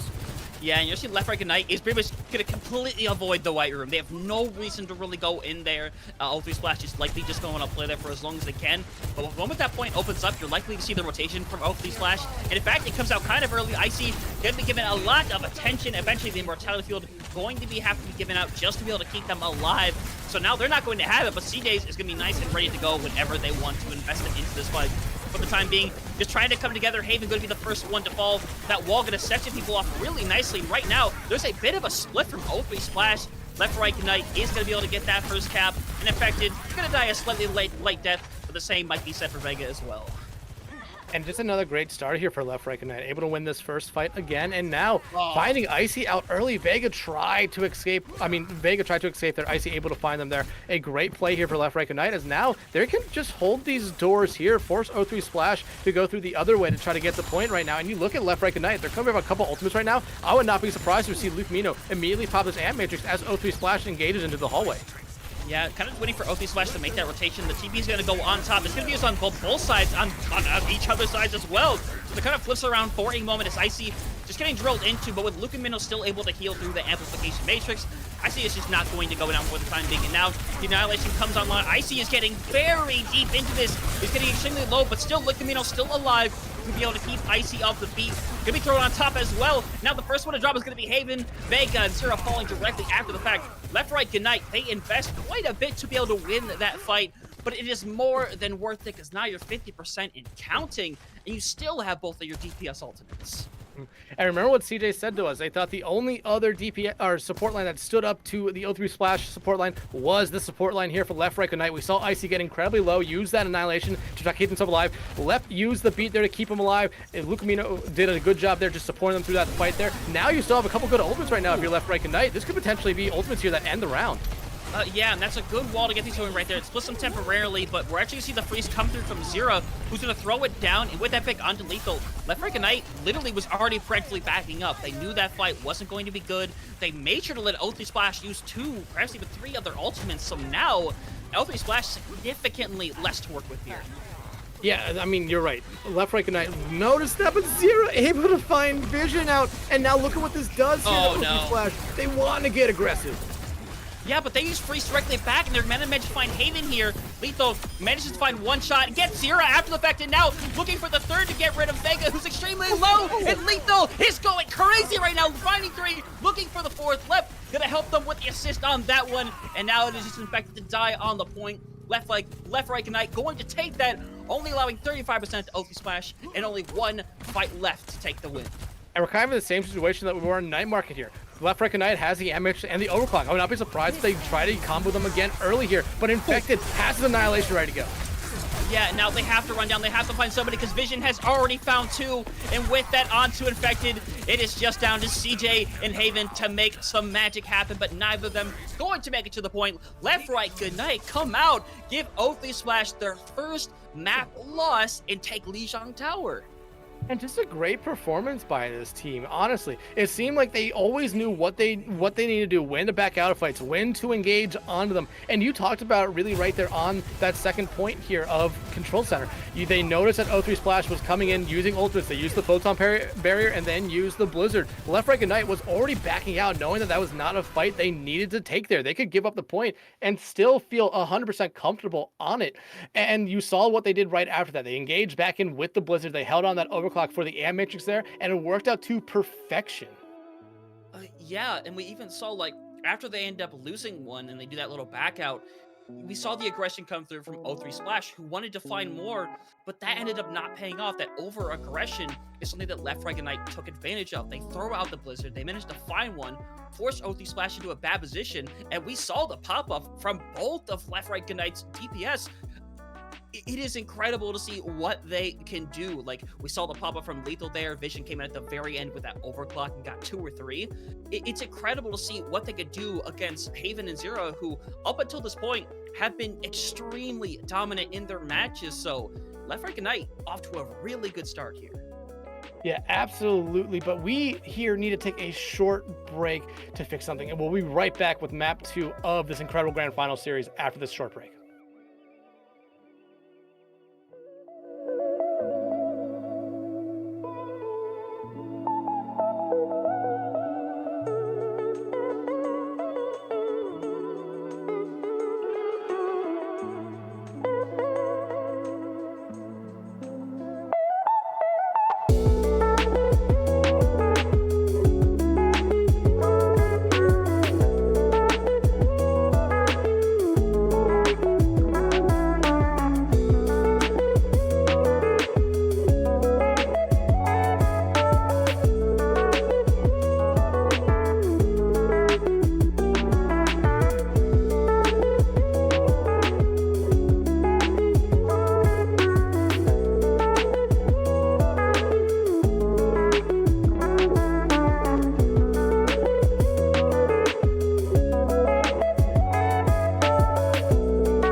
Once again, we are back from our little technical difficulties, but we are back and ready to go. Left Right Ignite starting out strong, up 1-0 against O3 Splash. They win 2-0 over on Lijiang Tower, and I really thought going into this that O3 Splash would continue that dominance for at least a short time, but Left Right Ignite really proving that they're a tough team, and they give O3 Splash their very first map loss. And now, what does that do to a team that has not lost a map between 4 or 5 different matches, and now they lose one right at the beginning of the grand finals? I feel like it makes them angry. It either makes them angry or it actually relaxes them a little bit. The fact that they had not lost a map till this point, maybe that was something that was kind of staying in the back of their mind, wanting to be perfect. Now they lost it, they might be a little bit more free. Or it makes them angry that they lost that map. They wanted to have this be a perfect tournament run here, and Left Right Ignite just shut that down there. So we might be seeing a different O3 Splash here as we head into our second map of the night of Hollywood. Yeah, and for me, this is a little bit of a shock. It's something I would expect something like Left, Right, Ignite to run, because they do like their dive compositions, but it's not the same for O3 Splash. I haven't been able to see every single one of their games, but I'm relatively sure they've been kind of just sticking with the Brawl here. Maybe they noticed that perhaps Left, Right, Ignite ran something on King's Row earlier within this tournament that they thought they would struggle against, or maybe they just have a different composition they want to cook up here. Maybe they think their own dive, or perhaps even their own counter dive, is potentially better. It's a bit of a risk, but if you do win that, that is a really big win to have, especially when you go into Flashpoint directly after, which is 100% going to be a Brawl map. I don't know. That's ballsy, but it could end up paying off really big. Yeah, I mean, it absolutely could. Or we could just see what we saw on Lijiang Tower with both teams running Ramatra comps out here. Because I feel like you could still play the Ramatra here if you truly want to. But you talked about a little bit here. This is a dive map. You talked about coming into the series that Left, Right, Ignite does have players on the team that really do favor dive comps. While we really haven't seen that from O3 Splash yet, I know that they have players on this team that are certainly capable of running a dive comp. They just haven't shown it to us yet. That's the biggest question mark going into this map. Yeah, and I didn't bring it up, but it is completely possible that we just go back to Sigma style. Like, Sigma style still is pretty good, and in fact, if you wanted to go back to something like the Brig and Ana, which is still a really strong support duo to run, that could end up working well, because both of these DPS or these support duos are incredibly strong together, especially when you look at Vega and CJ have been playing together for who knows how long at this point. So that is something you need to have, is that trust between a Brig and an Ana, and I can't think of many more duos that could perform better in that aspect than CJ and Vega. Yeah, absolutely. I remember what CJ said to us. They thought that this series here would be 4-1, so maybe they were thinking that going into a control map wasn't going to be their forte going into Left, Right, Ignite. Maybe now they start that sweep here for them. So it's going to be really interesting to see if that storyline kind of plays out here for the O3 Splash. But, I mean, we talked about Left, Right, Ignite looking incredible there on Lijiang Tower, but O3 Splash, they had good signs as well. They looked really good. And I mentioned there towards the end of Lijiang Tower that it just seemed like whenever O3 Splash got a foot up, Left, Right, Ignite was right there keeping pace with them and then eventually just overtaking them. Yeah, it's not that O3 Splash had a bad performance by any means. They were doing really good. There were a lot of close fights, and they were pretty close to winning that first round that we saw earlier. But just unfortunately, Left, Right, Ignite just has this extra edge, perhaps this extra willingness, but also this ability to not go overboard. That's a mistake that we saw O3 Splash make a couple of different times, but Left, Right, Ignite, they know how to work the patience, they know how to work their aggression, and if you are already a great team, because both of these teams are fantastic, that goes without saying, but it goes beyond just being a good player. It goes beyond having that team coordination. And when you manage to work that out perfectly, it is a perfect recipe. And so far, Left, Right, Ignite proving for the time being that they can do it a little bit better. Yeah, absolutely. And you know, we're heading into the map now. Map or hero selections here are about 5 seconds away, so we're gonna get to see what each team is kind of thinking about here. It looks like the teams have swapped. So for the quick moment, so it looks like it will actually be O3 Splash attacking first. But like I said, it might just be each team want to stick with this Ramatra comp here, and that's exactly what they're doing. When I look at this composition, like everything I'm looking at right now, you know, it's not the most shocking thing in the world, I guess. You did call it, you are correct. But if you're just going to run this, what stops you from running something like King's Row in the first place? Like, both teams clearly just going to commit to this to a hybrid, likely no matter what. So what creates the incentive to go to Hollywood instead of King's Row, when potentially this comp could work even better there? Is there perhaps a backup comp that they have in the Wakes? Are they just that confident with this Ramatra composition? Yes, we're just going to have to see. I mean, it might be the fact... Oh, whoa! Vision. But it might just be the whole fact of, you know, O3 Splash is trying to maybe bait out that dive comp here from Left, Right, Ignite, thinking that this comp here that they're running will be easily able to shut it down, but it's kind of backfired on them right now with Left, Right, Ignite coming out on this Ramatra comp. Yeah, and I think this was the plan of Left, Right, Ignite, because they wanted to be able to come together, because they could easily run down something like the Brig or the Ana in that scenario, but instead, now they're going to have to try to beat the Mirror, which at the very least could buy a ton of time. You just don't want to be picked out right there with Vision. Barely going to be able to get away from that situation. And now we see that run down the wall going to come through, separate them off temporarily. Vision is in a really bad situation right now, but again, is able to stay alive. Once again, just trying to find a head to click. You see that Annihilation come forward through.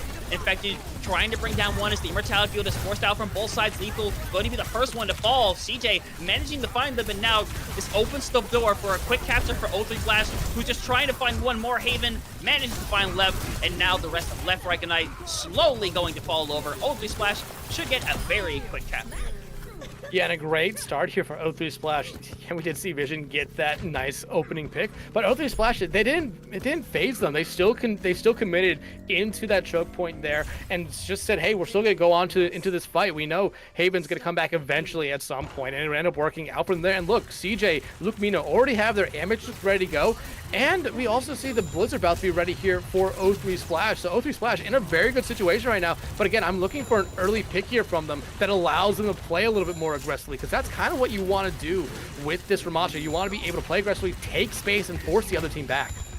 Yeah, what you're going to see is you're going to see a lot of Left, Right, and I kind of play here around the corners, just try to force us all, try to force for this to happen right here. That is a freeze on top of a walled off Icy, who is somehow still alive, everything being invested into them.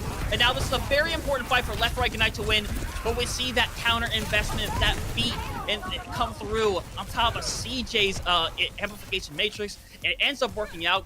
You basically trade ultimates, and you still are going to have your freeze, and eventually your annihilation for Left, Right, Ignite, but still, that was a lot to invest to lose that fight.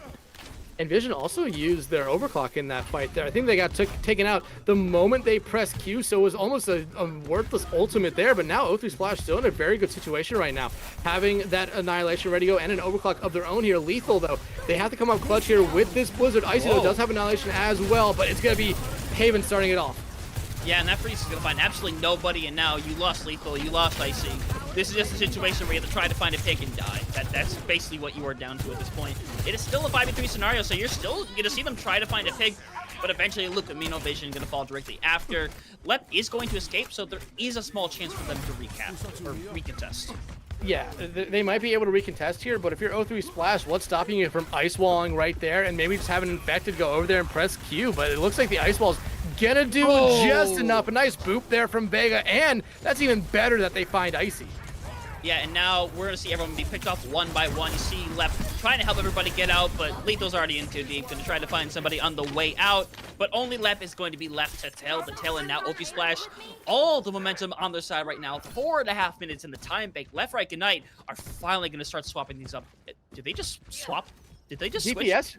DPS just swapped. They're not swapping up heroes. They just said, okay, I'm not doing good on this hero. Let's swap and see how it works out here. But Icy has his Annihilation ready to go. Same thing for Infected at the moment. And now the Annihilation coming out from Infected gets started here. Left, Right, Ignite needs to be able to survive through this. And they looks like they're going to be able to, except if your name is Left, who's going to be caught out Icy, infested with their own Annihilation. And again, just not going to work out. There are 4 minutes on the clock. We are going around this last corner right now. Vision not going to be able to live. And now we're just one fight away from O3 capping with a ton of time. And all that's standing between them and that is Lucamino's amplification matrix. Yeah, but we see a Blizzard online for O3 Splash. I mean, Left, Right, Ignite's going to have a very hard engage into this fight here. You're going to have to see something come out, but also Vega has this beat ready to go. Ooh. And Vega dies though, so the beat no longer available. We see that freeze come online. Icy gonna get all the health drained into them. Make sure they can keep them up. Vision is gonna drop though, so they are gonna lose that ability to use the wall. So now, get them a 4v4 situation. Vega gonna try to make it back as quick as possible. Likely gonna use that beat aggressively. And here it comes out. Left wants to get this online as soon as it can, but they all collapse. Lethal and Left going to fall, and it's the remaining members trying to solve, but that is 3:13 on the clock for O3 Splash. Dexatron, you were talking about how this team was going to react. I think angry was the answer.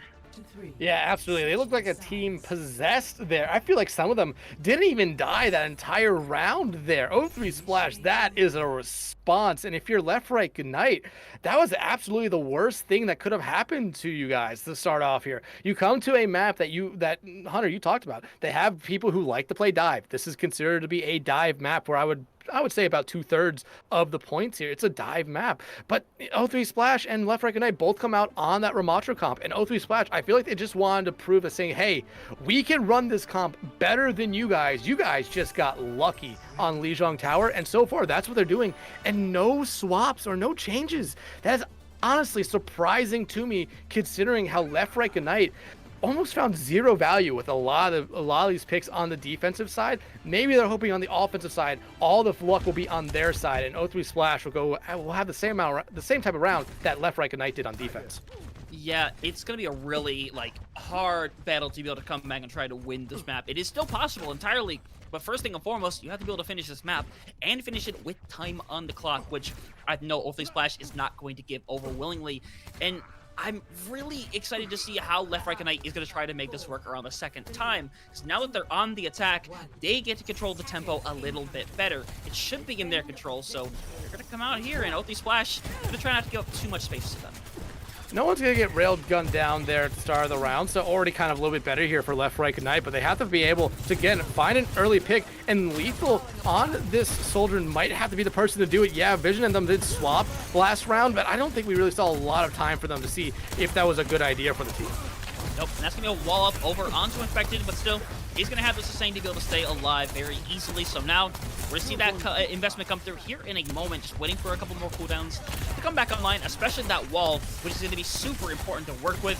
You see a few members being booped off of that high ground. You see Lepish just being a constant presence up in that corner, making sure nobody can take presence up there and take over that remaining space. So Lethal just looking for that headshot to be able to fully open things up here. Vega will be the recipient of it. They lose out on that Lucio heals, and not just that, but the mobility that comes with it. And with that O3 Splash is falling one by one. Infected gonna finish up with a little bit of stalling, but Left Right Ignite gonna finish with a lot of time. Not quite as much, but very close to what O3 Splash did on their own attack. Yeah, absolutely. And I mean, it might be about the same amount of time here. I mean, that was a really good response here for Left Right Ignite after a almost abysmal defensive round there. But now, I mean, you're seeing Ultimates basically be the exact same point they were at this point last round. And you're going to want to see Left Right Ignite get something going here. If you're O3 Splash, though, I mean, you can play the high grounds here. That was something Left Right Ignite decided not to do. They decided to try to fight you evenly. So now that you have the high grounds here, you're kind of forcing Left Right Ignite to either engage with you on there or try to play in the safety of just under cover. Yeah, and now we're to see Left Right Ignite. Both support ultimates are online, ready to go, but CJ is going to be the first one to invest. But Left Right Ignite going to invest directly back. This first pick is going to mean absolutely everything for this fight. But for the time being, they're simply just going to poke through it back and forth and wait for both of them to run out. So now we're to see that reinvestment come through momentarily. Left does have that beat whenever they want to go aggro, and in fact, it's going to be used right away. But CJ going to be found before it comes out, or more so, before they can even invest into it. And now Lethal in the backline doing quite a bit of damage. Lethal finds 3 at the end there. The good cleanup for Left Right Ignite. They're going to be able to take a lot of space here, and they're on track for O3 Splash's time right now. Yeah, and they only really had to use a beat in that one after the damage was used here, but Vega can come back with a beat of their own here. You're going to see a lot of ultimates being thrown out in this fight, because Left Right Ignite did not have the same amount of opportunity to get back to this point as O3 Splash does now, but Left Right Ignite, you're going to start off here with your overclock. You want to have Lethal find one. You already do, though. Yeah, Lethal's found 2, though, so now Lethal going to make sure to stay alive. Lethal staying alive is the most important thing right now. They're being ran down, a lot of damage being pumped into them, but they're able to get out of that situation. Infected going to be frozen up. It is just a couple members up top. You can see CJ up there, not in the most ideal of situations. And now, Left Right Ignite, just a little less than 5 minutes. What is going on between these two teams' attacks, Dex? I'm just starting to feel like both these teams are all offense, no defense at the moment. But I mean, hey, defense wins championships here, as basically every coach throughout Rec League will tell you. But eventually the defense will have to step up for one of these sides here, and O3 Splash is in a good spot right now. But you lose Zero. Oh, you had the Blizzard. And Lethal is just finding these opening picks so easily. And Vega falls afterwards. CJ is going to be slowly to fall afterwards. Haven going to try to escape with them. Just try to stall for as much as they possibly can, honestly. And now, once again, potentially just that one fight away. But still, O3 Splash, a lot of ultimates ready here. This is just deja vu all over again. O3 Splash, they're still holding on to a couple key ultimates right now, but both amateurs about to be online. If Left Right Ignite could find a lot more value with their amateurs this time around, they will easily win this point and have a better time bank than O3 Splash. It'd be absolutely insane if they managed to pull that one off. Lucamino has that amplification matrix, and it's going to go on in the back line. But here it comes. It's down to Haven to try to bring this one back to the forefront and gets momentum back on their side. But Vision manages to get rid of Haven instead. And now Left Right Ignite in a perfect position with that overclock from Lethal. Found one, found two. They're looking for the third. Infection trying to bring it back, trying to run down. They have found a second, just trying to defend for as long as possible, but eventually going to be taken down. And that wall going to prevent a touch for a moment, but the recall going to come through as Vega is able to get there just barely in time. And honestly, these last second touches were absolutely incredible, and it's looking like they're going to barely be able to hold on. O3 Splash with an incredible comeback install. Yeah, but look at what O3 Splash is doing now. They just swapped to get those touches. They're swapping back off now. And if you're left, right, Ignite, you have this Blizzard ready to go here. That might be all you need, especially because I imagine once Infected gets that Annihilation and you see left, right, Ignite engage into a fight here, they're going to immediately pop it off, knowing they really have to have a lot of value out of this ultimate to keep this round alive. But left, right, Ignite is looking in a much better situation at the moment. Yep, and that Lethal gonna find that first one onto Haven. The Annihilation gonna be used from Infected, but honestly, the damage is already done at this point, getting thrown directly back in Infected's face. And now left, right, Ignite going to clock in. It is just a little bit lower than the time from O3 Splash, but still, that is an insane amount of time for them to cap with after what happened in that first round. Yeah, honestly. 2 minutes, okay. Honestly, terrible defensive rounds for both sides here. I mean, someone's going to have to step up here on this first point, because in my opinion, this first point is essentially where you will win or lose this overtime right now if you're left, right, Ignite, or O3 Splash. Whoever has a better first point defense here will probably end up winning this one. I really do feel that, because, you know, we might see some swaps here from the teams. I feel like each of them have kind of figured out this Ramatra comp is not working on defense like how they are hoping. Like how they're hoping it would, but again, we're just gonna see them come back out on it here on both sides. I mean, at this point, I would love to see something different on the defensive side, but both these teams are kind of telling us at the moment that this, at the moment, might be the go-to comp for these two teams. Yeah, and honestly, I think at least for left, right, Ignite, I don't think there's any reason to switch off of it, especially after Lethal put on a massive display on their own attack. Lethal was honestly like the key for most of these fights. They came through, found multiple final blows in every single fight. So I would see no reason to take them off of that Sojourn. So honestly, it's really down to Haven to try to answer that and try to do at least close to as much as Lethal has been doing. Yeah, and remember, Lethal on the Mei on Lijiang Tower found 3 kills with that right click. They are just a dead eye no matter what hero they're playing. And again, defense here is going to be the key. If you want to win this map, you're going to have to be able to stop them here. In my opinion, at least one fight on this first point. Yep, and now for the time being, left, right, Ignite gonna transition onto the high ground. Just make sure to take away as much space as you can. And Lethal, there we go once again, finds that first pick onto CJ that thinks he's going here. And now they're simply just gonna run them down one by one. A terrible opening defensive for O3 Splash. Left, right, Ignite just rolled through and took it away instantly. Burned like maybe less than a minute to be able to get that first cap. Yeah, less than a minute considering they only had 2 to start here, and they're going to cap it in about what looks like to be 45, maybe 50 seconds here. So a great start here for left, right, good night. And now you're going to see them get a little bit aggressive here, and I do like that from them. It's what we saw them do last round. But if you're O3 Splash, you don't have that same kind of ultimate buildup you did last round, considering that fight went so much quicker there for left, right, good night, because they decided just to run it straight down the throat of O3 Splash. Oh my God. And it's Lethal again! Lethal just does not stop. Another pick onto Haven to start things out here. O3 Splash likely just got to stay on the high ground and keep playing up here. This is probably the only safe place they can possibly decide to stay at. And now you do not want to be caught out, CJ. Let me tell you, that's not the place you want to be. So right now, just going to stick on the high ground and just wait for their opportunity to engage, because O3 Splash, they're not going to be able to do much 4v5. Yeah, and because... Oh, yeah. Oh, they're just going to invest. All right, well, screw that. They're just going to go right for it, try to take this right here, and now they don't have any of the ultimates to work with, but Lucamino is going to have that window nice and ready to go here in a moment, and in fact, it is going to come out. Lucamino is going to find CJ to start things out here. Left helping out with getting rid of Vega. The Lucio diff is real, and once again, it is the wipe away. Left, right, Kunai only investing into that window, and now O3 Splash is in a really bad situation if they can't win this next fight. Yeah, that was going to be something I was going to mention there. Because of how fast these fights have gone, barely anyone's been able to build up ultimates, but both teams now building up those ultimates. Left, right, Ignite, though, in a much better situation. I'm maybe looking for the Blizzard to come out here as well to stop O3 Splash from even getting a touch. Lethal got Haven again. Lethal has found 2. Lethal does eventually get taken down. So now left, right, Ignite is going to be able to win this fight. And because they managed the cap, they are going to get the close spawns as well. So Lethal going to be able to get back basically instantly. Yeah, but O3 Splash, you're not happy about letting Left Right Ignite get 2 points here, but look at what you're coming up on here. 4 ultimates, while Left Right Ignite has 2. Luke Mino might be able to, never mind, they're not going to be able to build up to an Ant Matrix when they go over to the Kiri, but O3 Splash in a good spot right here to stop them. But like I've been saying, the defenses have just not been good for either side at the moment. O3 Splash needs to make a statement right now and stop Left Right Ignite. Yeah, they're going to drop behind. They're going to have that freeze and annihilation going to come through, trying to find one. Lethal going to be the first one to drop. Icy going to find one of their own, but the damage might already be done. Icy does not have the heals from Lucamino to be able to stay up any longer in Vision.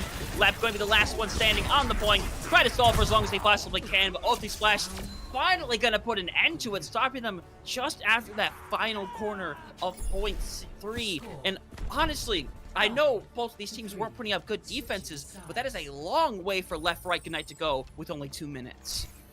Well, 2.5 minutes here. They have a little bit more time than O3 Splash has a little bit more time than Left Right Ignite had there, but you have to give Left Right Ignite a lot of credit. 2.5 points here on Hollywood is impressive for 2 minutes. But O3 Splash, again, I'm going to talk about here. The first point is the key. Left Right Ignite won it in about 50 seconds from the time the doors opened for them here. They need to pretty much match that to basically keep this time bank favored. Yeah, it's only 31 seconds in the grand scheme of things. That's not a lot, but 31 seconds is still a decent amount of time considering each team, or I mean Left Right Ignite only had 2 minutes. Yeah, and it's extremely impressive. O3 Splash, they basically have to respond. As you kind of mentioned it before, whichever team was going to have that best initial defense is likely going to come away the winner, because Left Right Ignite could be in a situation where you try to stall as much as you possibly can, get as many ultimates as you can, and literally just hit the Qs and win the match. That is entirely possible, and it could potentially be the plan, but of course, you don't want to give O3 Splash that opening, the opening cap, but you do want to try to hold them off as long as you possibly can. Yeah, absolutely. As the gates open here, I'm watching out for Lethal again to find an opening pick. Not going to be able to get it that time. But now, O3 Splash, like I said, you have to basically cap this point in 50 seconds to keep everything in your favor here. If you lose a team fight here, it's going to get very desperate for you. Yeah, look at that. CJ already basically about 40% to that amplification matrix. That is kind of insane, all things considered. So now, Left in a bit of a weird situation, but does still have backup to be able to work with. Lethal in a bit of a weird situation right now, but we are going to see that freeze from already come through from Zera, who's getting drilled into, just trying to find somebody. Haven going to find that opening pick onto Icy, and trying to find another to close things out here to be able to get this first cap. And with Icy down, it's going to be really hard for anybody to defend themselves, but yeah, with Lethal going down, it's not looking like it's going to happen. Just a little bit of stall from the remaining members. O3 Splash will finish with roughly a minute and a half going into the second push. If they decide to play the point. What? Wait a minute. Wait a minute. I have spoken too soon. I am just the biggest caster curse in the world. Left Right Ignite pulled that back? What? And it all started because of Luke Mino able to find one pick there, and then it kind of just dominoed down. Vision was able to build up to their Blizzard there. Froze, infected, and now O3 Splash. They have to play desperately now. You're coming in here with an Ant Matrix and a beat and a Blizzard at some point, but you have to find a lot of value with this Ant Matrix. Same thing, those could be set for Left Right Ignite, as Luke Mino does have the Ant Matrix as well. Yeah, and Lucamino gonna hold on to it for the moment being. Gonna see if they use first, as they're gonna try to run down Lucamino, but actually they're gonna get out of there. Lethal gonna have to slide out as well, as actually Lucamino's over here in this corner side as we see the freeze come through. Nobody going to get caught in it, but the cap is slowly starting to come through. We're at 94%. The beat gonna come online from both sides, but it came through for Left Right Ignite first, so now it's going to have a little less healing to work with as they're just trying to survive on the point for as long as humanly possible. Eventually, that cap should likely be coming through here. As Infected is gonna find Icy. Vision gonna stall for as long as they possibly can. But still, you have to be incredibly happy with this if you are Left Right Ignite, as eventually Lucamino gonna go down. Vision in the glass with the fall. Left trying to get out, but is taken down. But still, you burned 2 whole minutes with that hold. That is fantastic. Yeah, and the overtime's gonna commence here before they even get through the gates right now.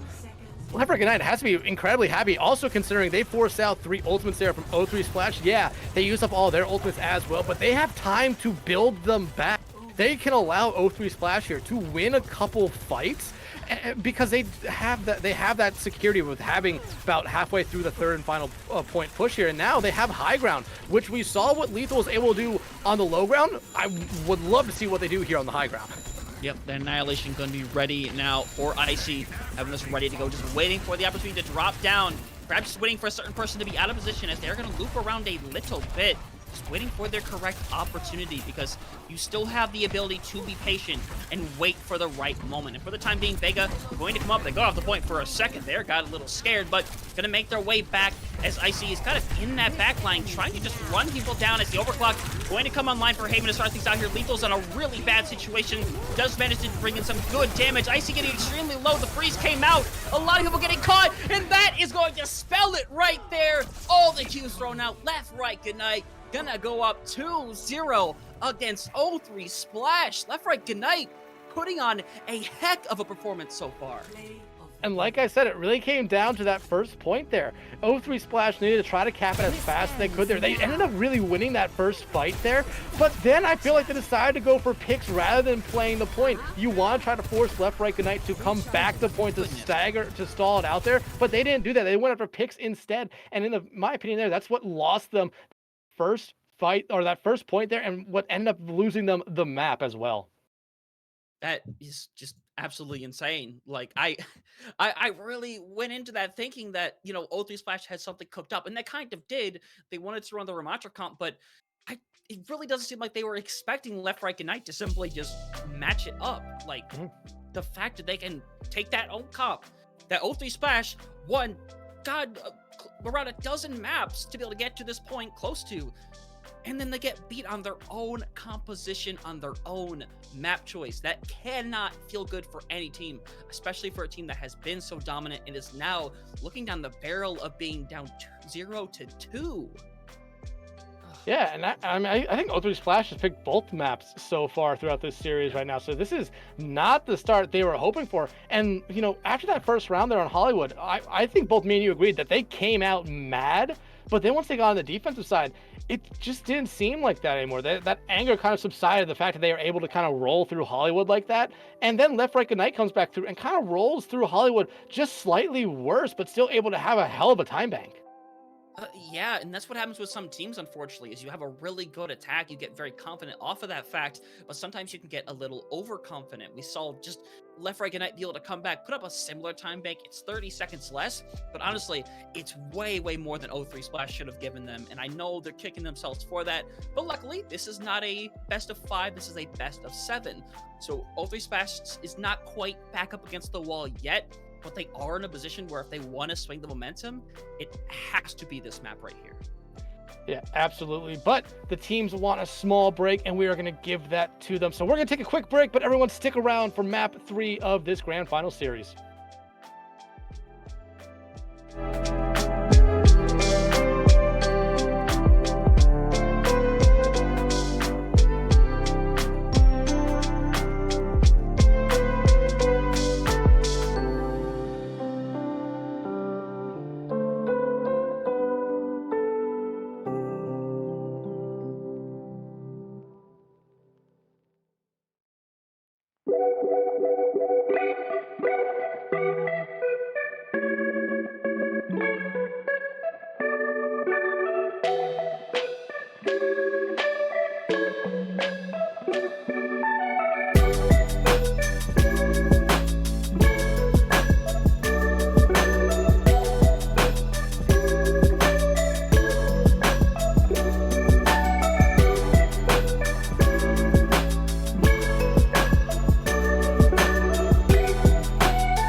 once again to the grand finals here in the Mistletoe Madness. And honestly, going into this match, I thought we'd be looking at a little bit of a difference when it came to score, but no, this is correct. Left Right Goodnight up 2-0 on O3 Splash after a banger of a Hollywood that ended 5-4 in favor of Left Right Goodnight. And Texatron, Left Right Goodnight took O3 Splash's own comp, ran it against them, and won. That, we talked about it before, but that's an insane thing to do, and that has to be a hit to the confidence of O3 Splash. O3 Splash or Left Right Goodnight? For O3 Splash, like a hit to their confidence as in Oh yeah, my bad. Yeah. Yeah, Oh, absolutely. Absolutely. My bad. Absolutely. It has to be a big one, considering up until this point now, it seems like they kind of just have had a cakewalk through every other series. I mean, you look at the semifinal there against Crazy 88s. Crazy 88s was able to put up a little bit of a fight, but you need to see a lot of ultimates invested from Crazy 88s to do that here. So O3 Splash probably came into this series here, confidence as high as a mountain, but right now it might be as low as a creek. at this point, you know, we say that, and that is likely the truth, but you know, these are still players that have been around for a long time and contenders in the league. We know that they have the ability to kind of come back and go through these rough patches, but still make their way back.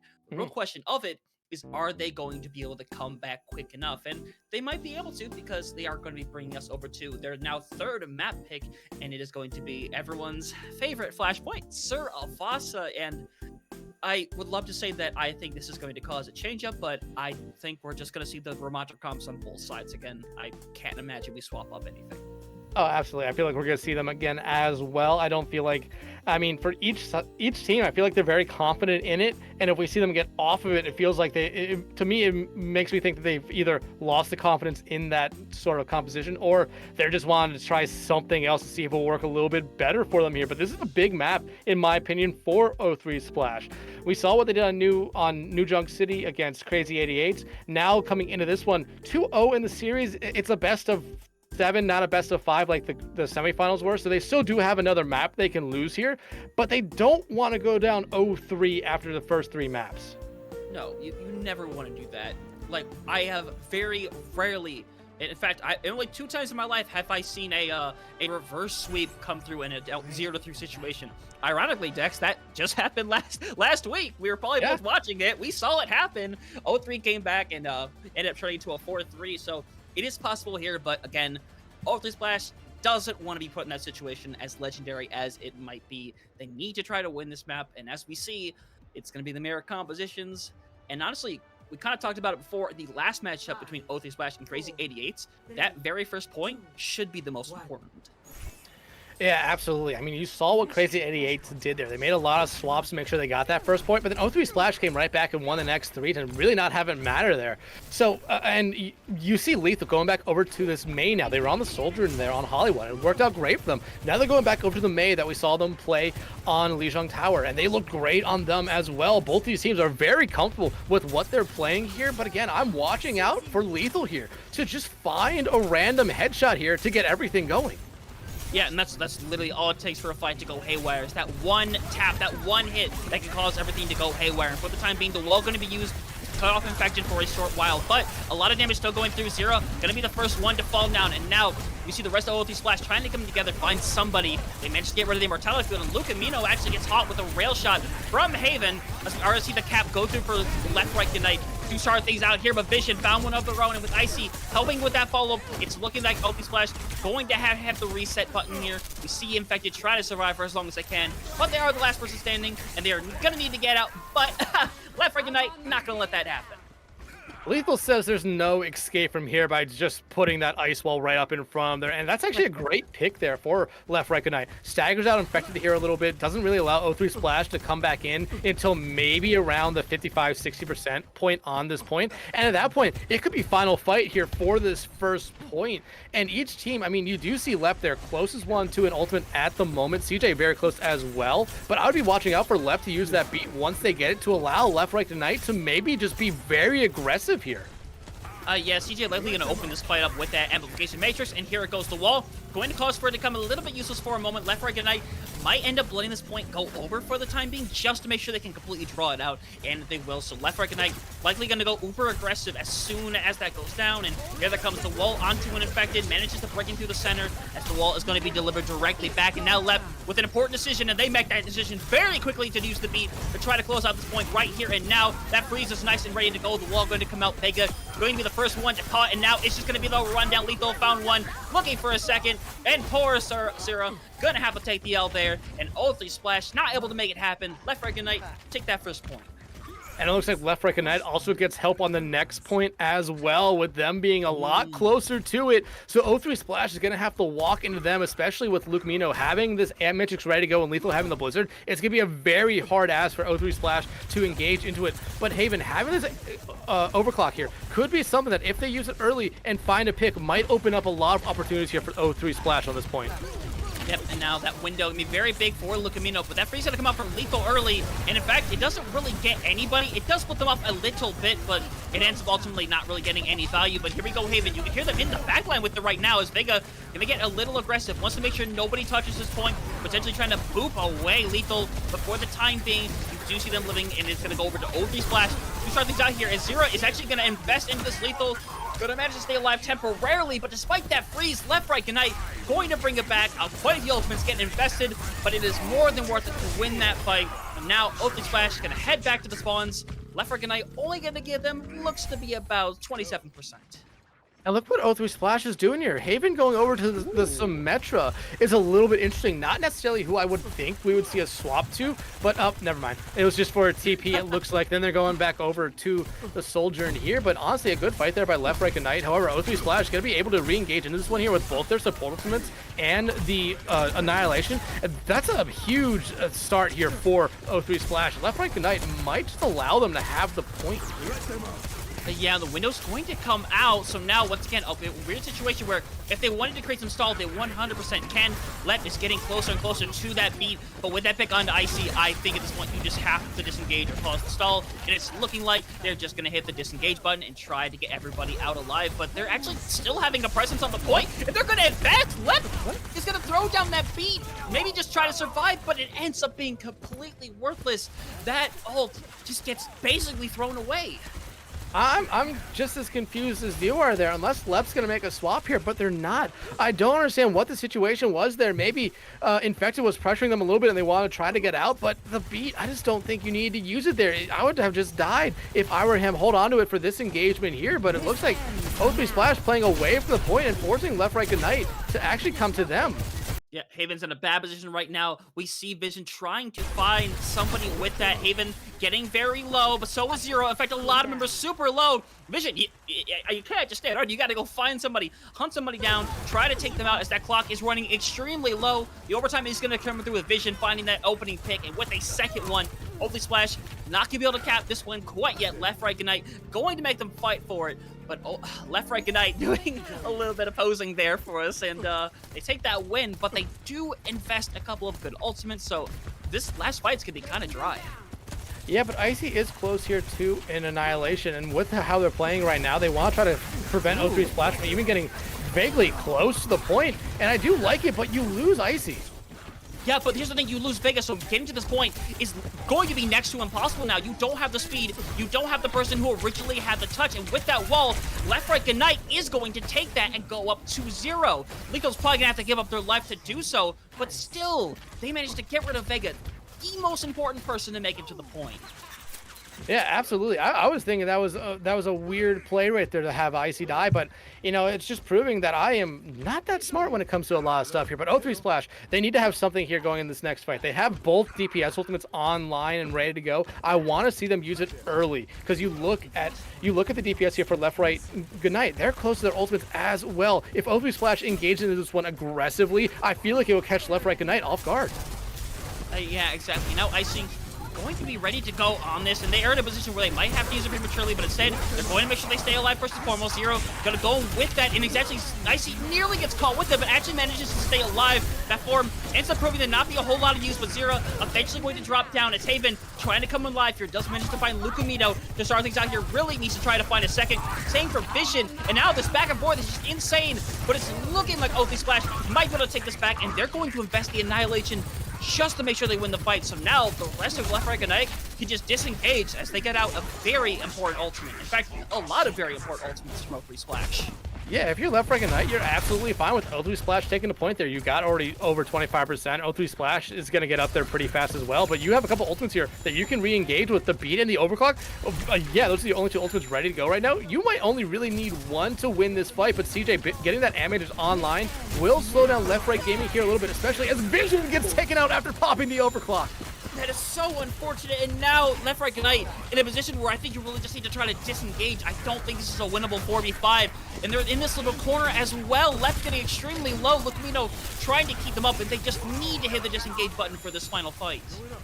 Yeah, and it looks like they're somehow able to get themselves out of there. I thought with especially how low Left was, I thought they were going to be dying right there. Good job by everyone Left Right Gaming to make sure that everyone got out of there alive, but losing that overclock there was bad for Left Right Gaming, but O3 Splash will take it, and they find Lucamino out. Yeah, and that fight is basically as good as over. Icy has nothing left to invest. O3 Splash going to win that very first point, set up the potential reverse sweep on the Saravasa. So now Left Right Ignite in a weird position now. They still don't have a lot to work with outside of that beat. Yeah, they are coming up on an damage as well, but you look at O3 Splash here, especially with having very favorable luck here with where the point was going to go. They're going to have it, I think the last 2 points are going to be in their favor here. Haven able to slide themselves out there, but they're coming up on a lot of ultimates O3 Splashes right now, so they, Left Right Ignite is going to have a very hard engage on this one, especially with Zero now on this Tracer. Yeah, we might see like potentially just very aggressive beats in this situation. As the Pulse is going to come out, not going to find anybody right now. Zero Man ended up getting that very quickly, by the way, all things considered. And now this window up in the situation, going to cause people to be in a really weird situation. CJ going to be caught by Vision to start things out here. Now the beat and the overclock getting invested. Left going to throw it directly back. It's a 4v4. And we just saw Haven get back up to the high ground with the slide. The damage might already be done though. We're in a 3v3. Lethal manages to find one, and the investment is going to come through for Icy. It's literally a 1v1 situation from Vega trying to make it back to be able to help out here. It is down to Icy to try to hold down the fort in the 2v1 to try and find that cap. Yeah, I was going to say, even if Icy gets this cap here, they're immediately going to have to give it up because O3 Splash does have the favorable spawns here, and you see them not even get the cap there, but now they've actually stalled this out long enough for their team to get back here and still contest this point. They're still touching the point, gets booped off temporarily, and that is going to flip over to O3 Splash. And look at that, Zero just used the Pulse Bomb earlier, like really early in that fight, and they're already going to have it for this next fight. That's incredible. And Lethal has this Blizzard ready to go here, but you're going to have to walk into an Annihilation here from Infected and another Pulse Bomb from Zero. O3 Splash, they have looked great so far. Yeah, and they get it from that in the freeze. While it is going to find a couple of members, you might be able to take them down. The damage might already be done. Icy and Lep alive to try to cause something to happen, but unfortunately Lep not able to stay alive long enough. Left Right Ignite momentum is leaving their side as we speak. Yeah, I mean, O3 Splash, all they needed to do was have one thing go their way. They got that first point there, last point, and now they've looked like an entirely different team. Left Right Ignite, I feel like they're using ultimates, but they're not necessarily communicating with the rest of their team. Lethal used that Blizzard there, but I don't really think there's anyone there to follow them up on it with. They were going after Haven, but they decided not to go after Infected or everyone for O3 Splash that was playing the point here. Lethal, though, does find the opening pick on the Zero, so now this is a very winnable situation so long as you don't lose anybody. Lethal got low, but manages to bring it out, and Vision has somehow find themselves off the side of a cliff. Icy getting low as the beat's going to come online. Lep does not have one to give back and return those, so now Left Right Ignite likely going to be tapped away from Haven here, who's literally just beating away at a wall, but eventually manages to find a Lethal on the other side, and now O3 Splash just trying to clean up the last couple of members. Haven making sure they get that 3K at the end, and now O3 Splash have brought it back. It is down to this final point. And this is a map that O3 Splash needs here, especially after Left Right Gaming won the first 2 points. And I mean, O3 Splash, you could argue, could have potentially won that second point as well. Maybe should have, but Left Right Gaming did everything right there to make sure they won it. But now coming on to this final point here, you see them have the pulse bomb ready to go. CJ not that far away from an Ant Matrix. Left Right Gaming doesn't necessarily have the same kind of stuff to get them in this fight, but they are close to an annihilation and close to a beat, which I would not be surprised if we see them pair up on it, so Icy can be fully aggressive into O3 Splash here. Yeah, but Vision is certainly not here, and they get stuck, but Lucamino was ready with it, and Vega ends up being the first one to fall as a result of all this. Another point opens up. O3 Splash really wants to try to find the first cap on it. They're trying to get it, but we see that stall coming through from Icy, trying to hold on to it for as long as they possibly can, holding down the center. The point likely going to flip their way. As you can see, CJ trying to live, but unfortunately, no jump is going to get you high enough to get away from Icy, as Icy just going to make sure they stay alive in a bit of an awkward situation, but we are going to see that reset infected off the side of the clip as we see this last kill onto Vega. The Left Right good night. They win that fight, and they already have 20% and a lot of ultimates. Yeah, and if you're Left Right Ignite, you're incredibly happy about that fight there. O3 Splash invested 2 ultimates in that one there and found nothing with them. Left Right Gaming, I don't think they used any. They have 3 online right now, Vision and Luke Mino, over 50% to their other ultimates right now. I mean, they're in a good spot right now just to cycle through these ultimates here, and especially if O3 Splash plays this one a little bit slow, this could be final fight territory. Oh my God, and Haven already taken care of. We saw Zero went over to that maid, potentially to help out, and now they found one, and they might just hard invest here to try to shut this down right here and now. It's gonna be late picks, and they have no reason. Icy can just sit here, and has pop the annihilation on top of that. So now 80% of counting. Vega is alive, so there is a touch, but it's gonna be a really difficult one. It's going to be a really difficult one, and especially considering O3 Splash just gave them annihilation of their own, so in fact, it can get onto this Doomfist here. But Lep playing a little bit of good defense there, booping them away, and the Ice Wall comes up just in time. And Left Right Gaming going to put themselves on series point already. Man, they really living up to the name. O3 Splash down 0-3 in the series. Left Right Ignite, it looked like they're, from everything we saw, it looked like they were potentially going to lose that. They get all the momentum in the first 2, but then after those next 2, they kind of just got ran through. But that very last one, they managed to cycle around their ultimates. They managed to stay alive long enough. It's an incredible display because once again, we talk about being able to come back from a situation like that, and Left Right Ignite managed to stop it just before it gets completely out of hand. So now they go up 3-0 in the series. They are 1 map away from winning the grand finals, and O3 Splash, now their back is securely against the wall. Yeah, this is not a situation that they want to be in right now. Like we kind of said there, they looked really great on points 3 and 4 there on Sarah Boston. Honestly, I thought they had all the momentum on their side, but Left Right Gaming just came back out. They were incredibly aggressive, but who else but Lethal to find a pick to get everything started, to kind of flip that entire momentum in back into the favor of Left Right Gaming. I mean, Left Right, good night. Yeah, it's honestly completely insane. Like, I didn't expect this out of this team here today. We know this is a good team. This is not to discredit anybody who's been playing. Everybody has been putting on one heck of a performance. But something about Left Right Ignite, they just have this very small edge on O3 Splash that is just coming into effect every single time. And I don't know at this point what O3 Splash has to do to slide the momentum over, to take that extra inch that could push them over the edge of Left Right Ignite. And after 3 maps, they still have not found the answer. And even I don't know what it is. I don't know if you know what it is, but I sure as heck don't. I honestly thought the Tracer was a good pick for them there. I was kind of confused why they went back over to the May, but I just feel like they weren't finding enough value there with the pulse bombs. They were doing a really good job though, just pestering the backline, pestering the tank out a little bit there for Left Right Ignite, and just not able though to stick with it. They went back over to the May and just really did not find the same value they were looking for there. But if you're O3 Splash, this next map and every map after it is the biggest map for you here. You can't lose again. But I mean, if you're Left Right Ignite, you're sitting comfortably at the moment. You could give up a map here potentially to O3 Splash. You could. I mean, it's not the most ideal thing in the world because we have seen what happens when momentum gets away from a team that is up 3-0, because sometimes it only does take that one map, and that is an extremely scary thing. But what's very scary And I don't know if O3 Blast perhaps, or the Splash more so, has perhaps lost the marbles just a little bit. They're going over to Watchpoint Gibraltar. This is not only a dive style map that, again, we know Left, Right, Ignite are very comfortable on, but if you were watching the B stream, watching the other semifinal matchup, this is the map that Left, Right, Ignite won to put themselves in this position in the grand finals. I mean, again, we talked about this when we went to Hollywood, that the fact that it was a dive map, we were expecting to see dive. And I mean, I think of Walchpoint Gibraltar here as the penitential dive map, like how how everyone used to think that Kings Row was the brawl map here. So I'm fully expecting that we are going to see dive comps here from one of these teams, if not both these teams. We see both teams come out on these Ramatras. I would be incredibly surprised, but at the same time, I feel like it wouldn't shock me that much considering that's what both teams have really just been playing here so far. Yeah, exactly. And I would be extremely shocked to see the Ramato style comps, but I don't know at this point because we know there are TP strats on Watchpoint Gibraltar, but I would really like to see something come over like with the Winston on the side of Left Right Good Night.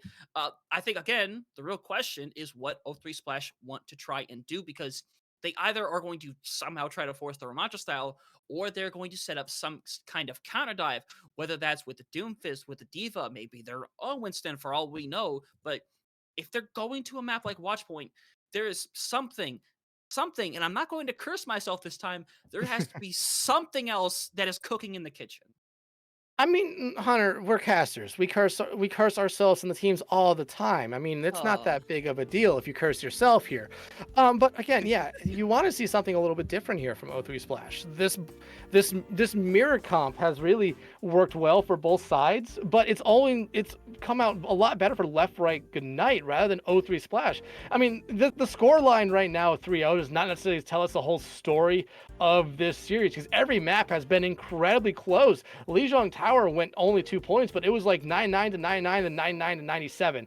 We had a Hollywood map that went 9 points overall, wasn't it? Or 8 points overall. And then we had our Flashpoint map go all 5 Flashpoint maps. It's just been Left, Right, Good Night has always been able to come out on top here.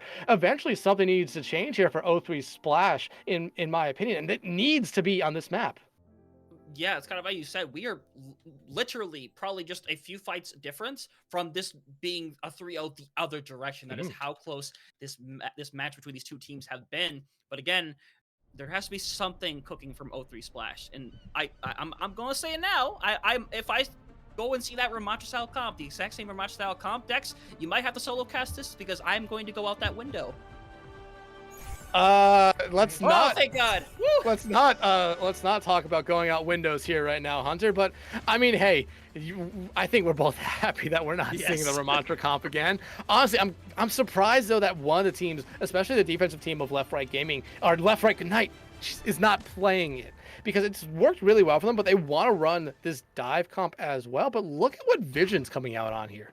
The Widow, and that's a big shock to me. But Haven on the other side is coming out on a Hanzo. I mean, that's only slightly different than a Widowmaker, but again, each team coming out with the same thing here. It's not a big shock. Both these teams know what they want to run here. They almost are mirroring each other as they have been mirroring each other throughout this entire series. Yeah, and it's be Haven versus Vision to start out on that Widow matchup. So now you can see what both these Widows could kind of produce. As for the time being, Left 4 Dead Knight has absolutely no reason to come down from the high ground for the time being.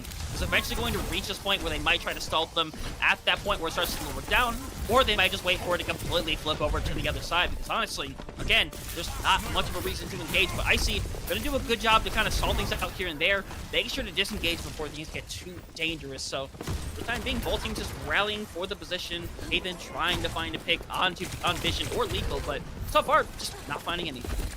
Yeah, and Left Right Good Night might honestly allow O3 Splash to kind of push this card all the way down into this little valley here and then go to attack there. But Lethal finding Infected out there early is huge because now it allows Icy to be a little bit more aggressive. Yeah, and that nade was absolutely fantastic as well. Vega is going to manage to stay alive, but we are not going to see the survival of Zero. So O3 Splash back to the starting gates and already a minute off of that clock. Yeah, and again, this is what we see a lot with teams here on the defense side. They allow the offensive team to push down here into this valley, and then they either engage on them from behind, or they let them actually push all the way up close to the first point cap there, and then engage on them. And it works out a lot of the time for the defensive team here. But now... Be my guess. But now, O3 Splash, I mean, they need to be able to find someone out early. Landing a headshot there on Icy is huge, but I don't think you should be engaging here with your support line if you're O3 Splash. Yeah, we're seeing Icy get aggressive, doesn't know jump up, but still manages to find Haven despite that little bit of miscommunication of jumping up too high with that. And now they're just gonna try to hunt down their remaining members. And what I was gonna say earlier in that fight is I really liked Haven's swap over to the Hanzo. It is a good shield breaker so that someone like Icy is not gonna be able to stick around as long as the Winston when they get aggressive. Yeah, but Haven started out on the Hanzo, went to the Widowmaker there for a life, and then back to the Hanzo here. But you're seeing O3 Splash now coming in with ultimates. They have that Nano that I imagine is going to go on to Infected here. And they need to be able to get something going here with this ultimate. Yeah, in a bad position right now, but left, right, good night, managing to make it work, keeping everybody alive. I don't know if there's been a single death on the side of left, right, good night so far, and now we're seeing that late death from Infected gonna hold on to their Primal Rage as well. So now left, right, good night, they have more ultimates. They are holding on to a point that not a lot of teams try to hold on to, and they're doing so expertly. Yeah, and so far, I mean, you're still looking for O3 Splash to get anything going here. Like you said, I don't think they found a kill yet either. And they invested a couple ultimates in that one here. You see Haven get off the Hanzo, now going over to the Soldier, and instead just wanted to at least have some consistent damage and maybe able to find a railgun shot, because we've seen what they've been able to do throughout the series tonight. They just need to get something going. Yeah, and we see this entire rotation Infected going to use their own Primal Rage. They get swept directly after the fact they are going to be back online. And as a matter of fact, Icy is just going ham in this room right now, taking a ton of damage, but they are displacing so many members, trying to escape with their lives, and they are somehow going to. Vision does die in the process, so now we're back to a 4v4 situation. Vega getting extremely low, is being kept up by CJ, though. Again, that DP support duo making it work as the Nano is going to come online, looking for the target, and it's going to be the supports, and the double pulse bomb from Lethal, gonna shut them both down. Infected, gonna fight the dust, and left, right, good night, hold on, potentially one fight remaining.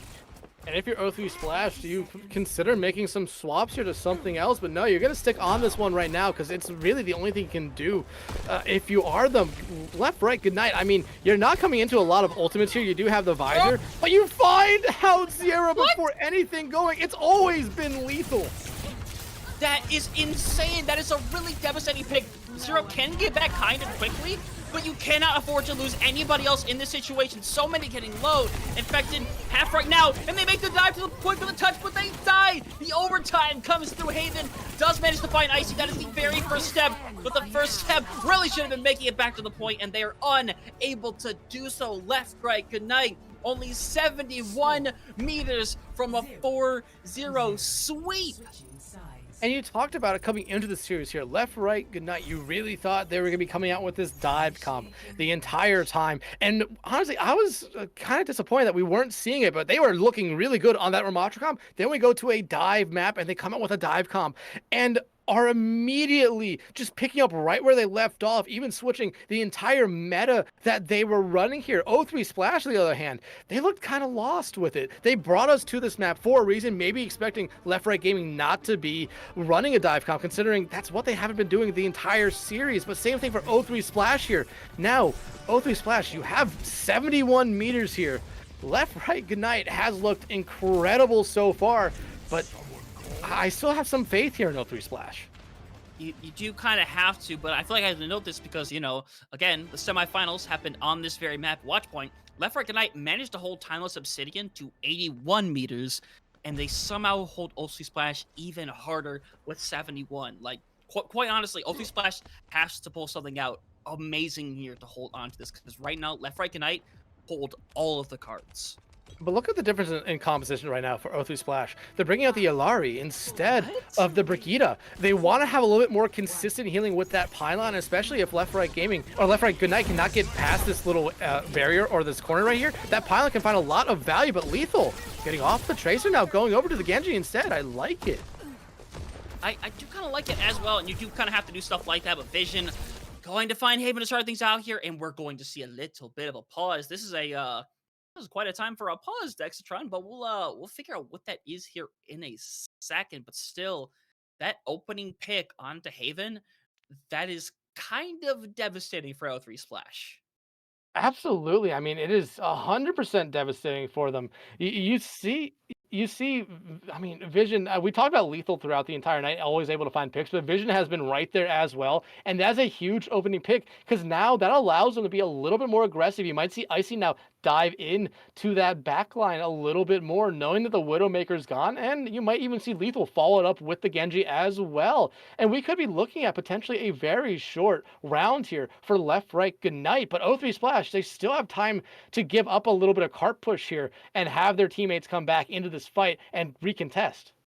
Yeah, like they are for sure going to have another full fight. But the most important thing right now is that nobody else gets picked off. They have the opportunity to disengage if they want to, but they also, if they really wanted to really try to do something here, they could try to invest in a 4v5 because you can take that fight to the cart and die, but it's an incredibly risky thing. I don't expect them to do it.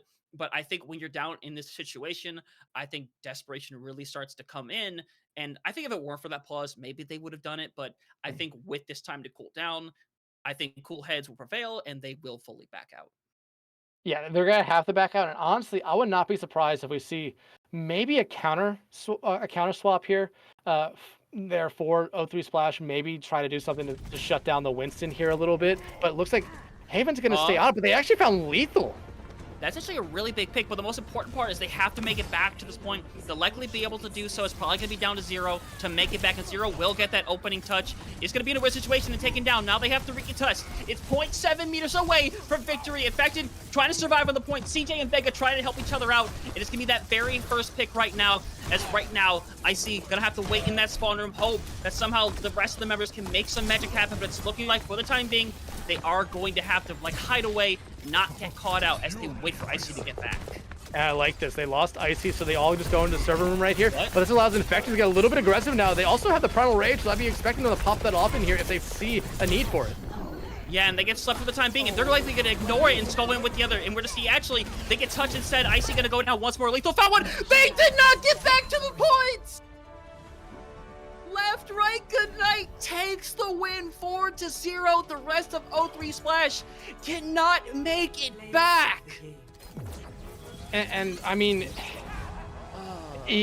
Left, Right, and I had a lot of time still left in that time bank right there. They had the opportunity that even if they lost that fight, they were probably still going to have 1 or 2 more to throw it at the point. But you don't really ever want to see a tournament end like that. But Left, Right, Good Night throughout this entire series has always been able to put themselves ahead of O3 Splash. We talked about it a little bit. This was an incredibly close series. Honestly, until Watchpoint Gibraltar, Left, Right, Good Night looked like the better team here on Watchpoint, and it really makes me question why O3 Splash brought us there. Yeah, it was the same question back when we were on Hollywood. I think to a bit of a lesser extent because there was the excuse of, oh, they could run this brawl style. Mhm. They did, and then they get beat on it. And then they try to take left, right, good night to where we talked about dive is kind of their style, the thing they like to run. They brought them to a map where that is the best thing to run is the dive. And they try, and I give them that, and you have to give them credit as well for making it to the grand finals. Mhm. But still, trying that is very, very risky. It very rarely does that risk pull off. And maybe in some rights, it's the risk you had to take to get momentum back on your side. But I don't know. It just doesn't work out. And it didn't work out by a mile, unfortunately. Yeah, absolutely. But huge congratulations to Left, Right, Good Night on winning the Mistletoe Madness. They almost put together a perfect run, but the only team that can say they took a map off them were your third place winners of Timeless Obsidian. A great series all around there in the third place match. But in this one, it was all Left, Right, Good Night. Hunter, I believe we're going to throw it to a break here and be right back with an interview. Yeah.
Welcome back, everybody, to the conclusion of the Blitz Mistletoe Madness, where we saw Left Right Unite put on dominant 4-0 display onto 0-3 Splash. And Dextron, to make it even better, we have ourselves a little double interview set up for us here today with a few of the members of Left Right Unite. We have Lep and Lethal. Gentlemen, first of all, congratulations on your win, a 4-0 win against a team that had not dropped a map going into this grand final. So I think the first question should be, how do you feel right now?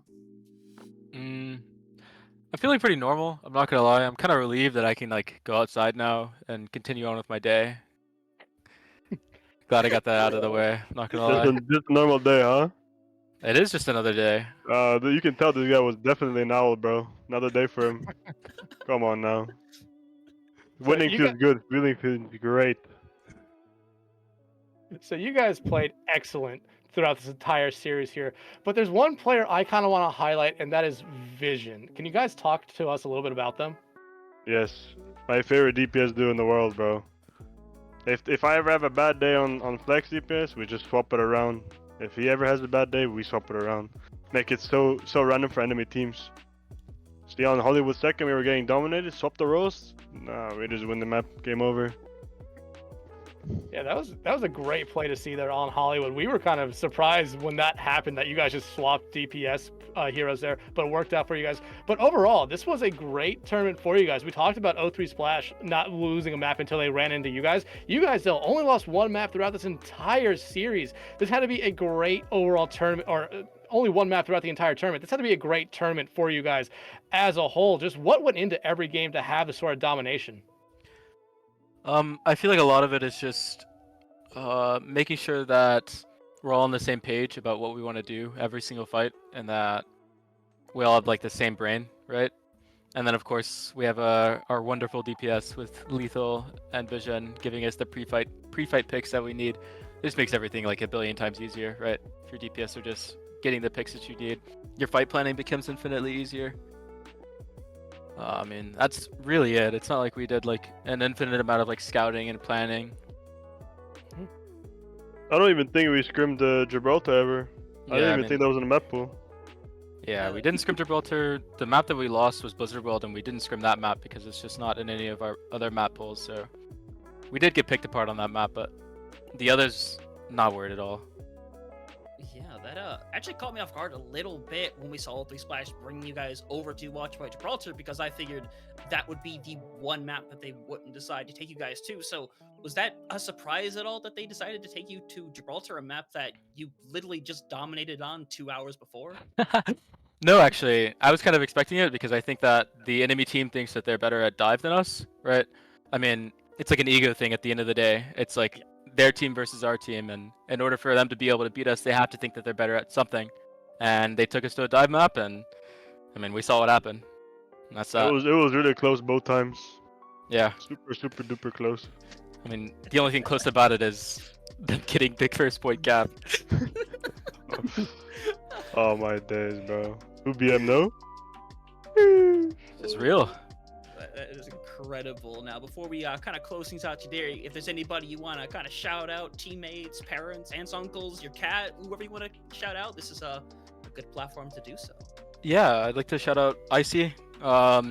Me and Icy work together really well, and that's my guy. He takes care of pre-fight, I take care of mid-fight. We work together really well whenever it comes to leading teams. As well as Luke Mino. Luke Mino is somebody that's the first time that I've gotten to play with him. Wonderful player to play with. Has a stable head on his shoulders, and we've got the clutch gene together. Really enjoy playing with the two of them, and Vision, I guess.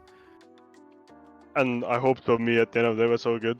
Yeah. I give shout out to my teammates, Lep, Icy, and Luke, because you have to be a little mental resilient to deal with me and Vision's shenanigans on occasions.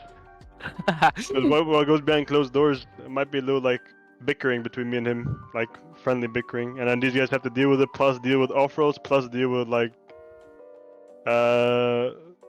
unorthodox playstyles in practice and games. I shout out to them if they can deal with that. It's really well done from them.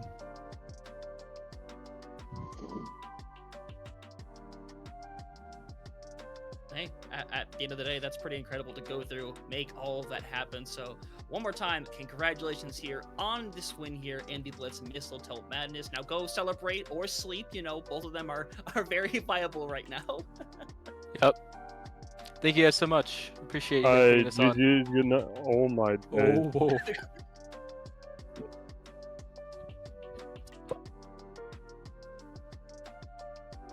Well, that is definitely something right there. We're gonna slap that with the mute stick. I hope that did not go through. But you know what did go through, Dexatron? Blitz. Everyone say hello to Blitz. Hi, Blitz. Hi, how are you? I'm great. How are you doing? You got to watch it all happen. How was the stream for you? How was that matchup? Yeah, the stream was actually, it was crazy. It was really close, and most of the maps that I saw, I was like, oh wow, I didn't know if O3 was going to pull a reverse sweep or not, especially with how well they were dominating in the entire series. When they first dropped the map, I was like, wow, that's huge. Yeah, absolutely. But Blitz, this was a great tournament here again. A lot of teams, a lot of new teams as well entered into the Mistletoe Madness. I mean, that is a great sign, is it not? Yes, it is. Fantastic. It is crazy to see it because, you know, we saw a team like Domination come in, and obviously they were back-to-back champs previously. They come in, they don't even get into the round of 4, the semifinals. Instead, Left, Right, and Night comes out from below, and they take this one away from O3 Splash, which I think before going into this, we would have definitely considered the favorite. So does that create a certain level of anticipation, seeing these teams that might not be as well known coming up and having a place to shine? I definitely was gonna. I had thought that Domly was gonna at least make semis, just because how well like they were, or how much they were bragging previously that they were gonna go back to back to back. So it was shocking to me that they did get knocked out in the quarterfinals and not move on. But I wouldn't say that Left, Right, and Night is a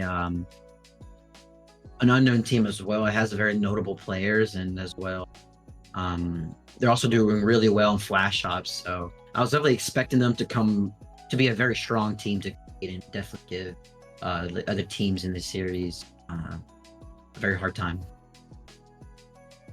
Yeah, but I feel like this was a great turn. We had a big surprise in Crazy 88s making it all the way to the round of 4. Yeah, they kind of struggled in past Blitz tournaments, but were always one of those solid teams that always just ended up running into the wrong team, I felt like, in the first series. I feel like this was a great showing for a team like that. And a couple of the other teams as well, they made a great sort of presence here. They didn't make it as far as Crazy 88s, but there were a couple of teams that definitely proved that, you know, they belonged in this tournament. Oh yeah, a lot of teams have definitely have improved that have previously played with us before and made it further than in other events that we've hosted. But yeah, big shout out to Crazy 88s for really pulling through and being the underdog out of all 4 teams.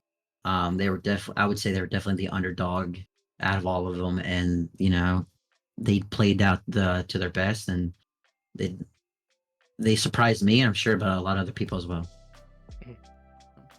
Makes a lot of sense, but of course this is the Mistletoe Madness. We anticipate it for weeks on end. It comes and it just completely slides right by every single month. So, you know, obviously a new year's coming up. It's going to be a new year of tournaments, new year of everything. It's still, you know, a lot of anticipation to see what comes up, but obviously I'm going to give you the same opportunity that Lep and Lethal just got a minute ago. You know, any people you want to thank throughout, not just, you know, the Mistletoe Madness here today, but, you know, throughout the entire year of Blitz. Yeah, this whole everything, these whole months building into this event has been crazy. I wouldn't expect to how big, and I would say kind of like how quickly we kind of rise in popularity, I would say. To this extent, it completely took me by surprise, and I've been doing my best to keep up with it and trying to provide or try to be better every single event. But big shout out definitely to Echo for being my right hand man and working to get through everything and trying to make sure everything's ready, and then even filling in other spots that she may not have a lot of experience. And then big shout out to RG for always assisting us in prod and managing streams. Definitely wouldn't able to be here without them. And then shout out to everyone that has helped, whether that is behind the scenes in like tournament ops, or our moderators on Twitch or Discord, and even to prod. So like active observers, stuff like that. Big shout out to you guys. You guys are definitely like the main stars of this show and really help give a face and everything to these events. It's always good to have this opportunity. It's always awesome to see a lot of the good matches we put on. Obviously, it's a big tournament, so a lot of them are going to be 2-0s, 3-0s. It just happens. That's the way Overwatch is. But it's really good to have this tournament, have this kind of platform, not just for us, but obviously for the players to come on and put this show on. That's the thing. We don't exist without that show, and I'm really grateful that it's something that we're kind of all able to experience here now. Before I close, not to throw you on the spot, Dexatron, but if you had anything else to kind of bring to the table, questions-wise, I've got nothing left in the tank. So Hunter talked about more tournaments in the new year. Do you have an idea of when we could potentially see a January Blitz tournament? I'm not going to tease or promise anything, but I will say that there are discussions of future events, and whenever time is right, we will definitely be letting everyone know. But right now, there's just too much in the air for me to say anything with confidence. So, unfortunately, not as of right now. There's anything set. All right, man. Well, go ahead, Hunter.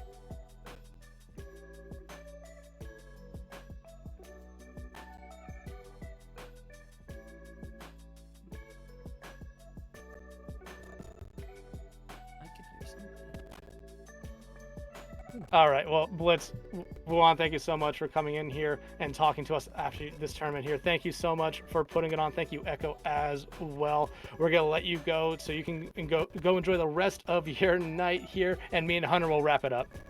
Awesome. Thank you guys so much. Thank you, everybody who's supported us from the start. Really means a lot. Thank you very much. You take care. Okay. So, Dexatron, this has been we already kind of alluded to like up to this point, but we've had one heck of a tourney, haven't we?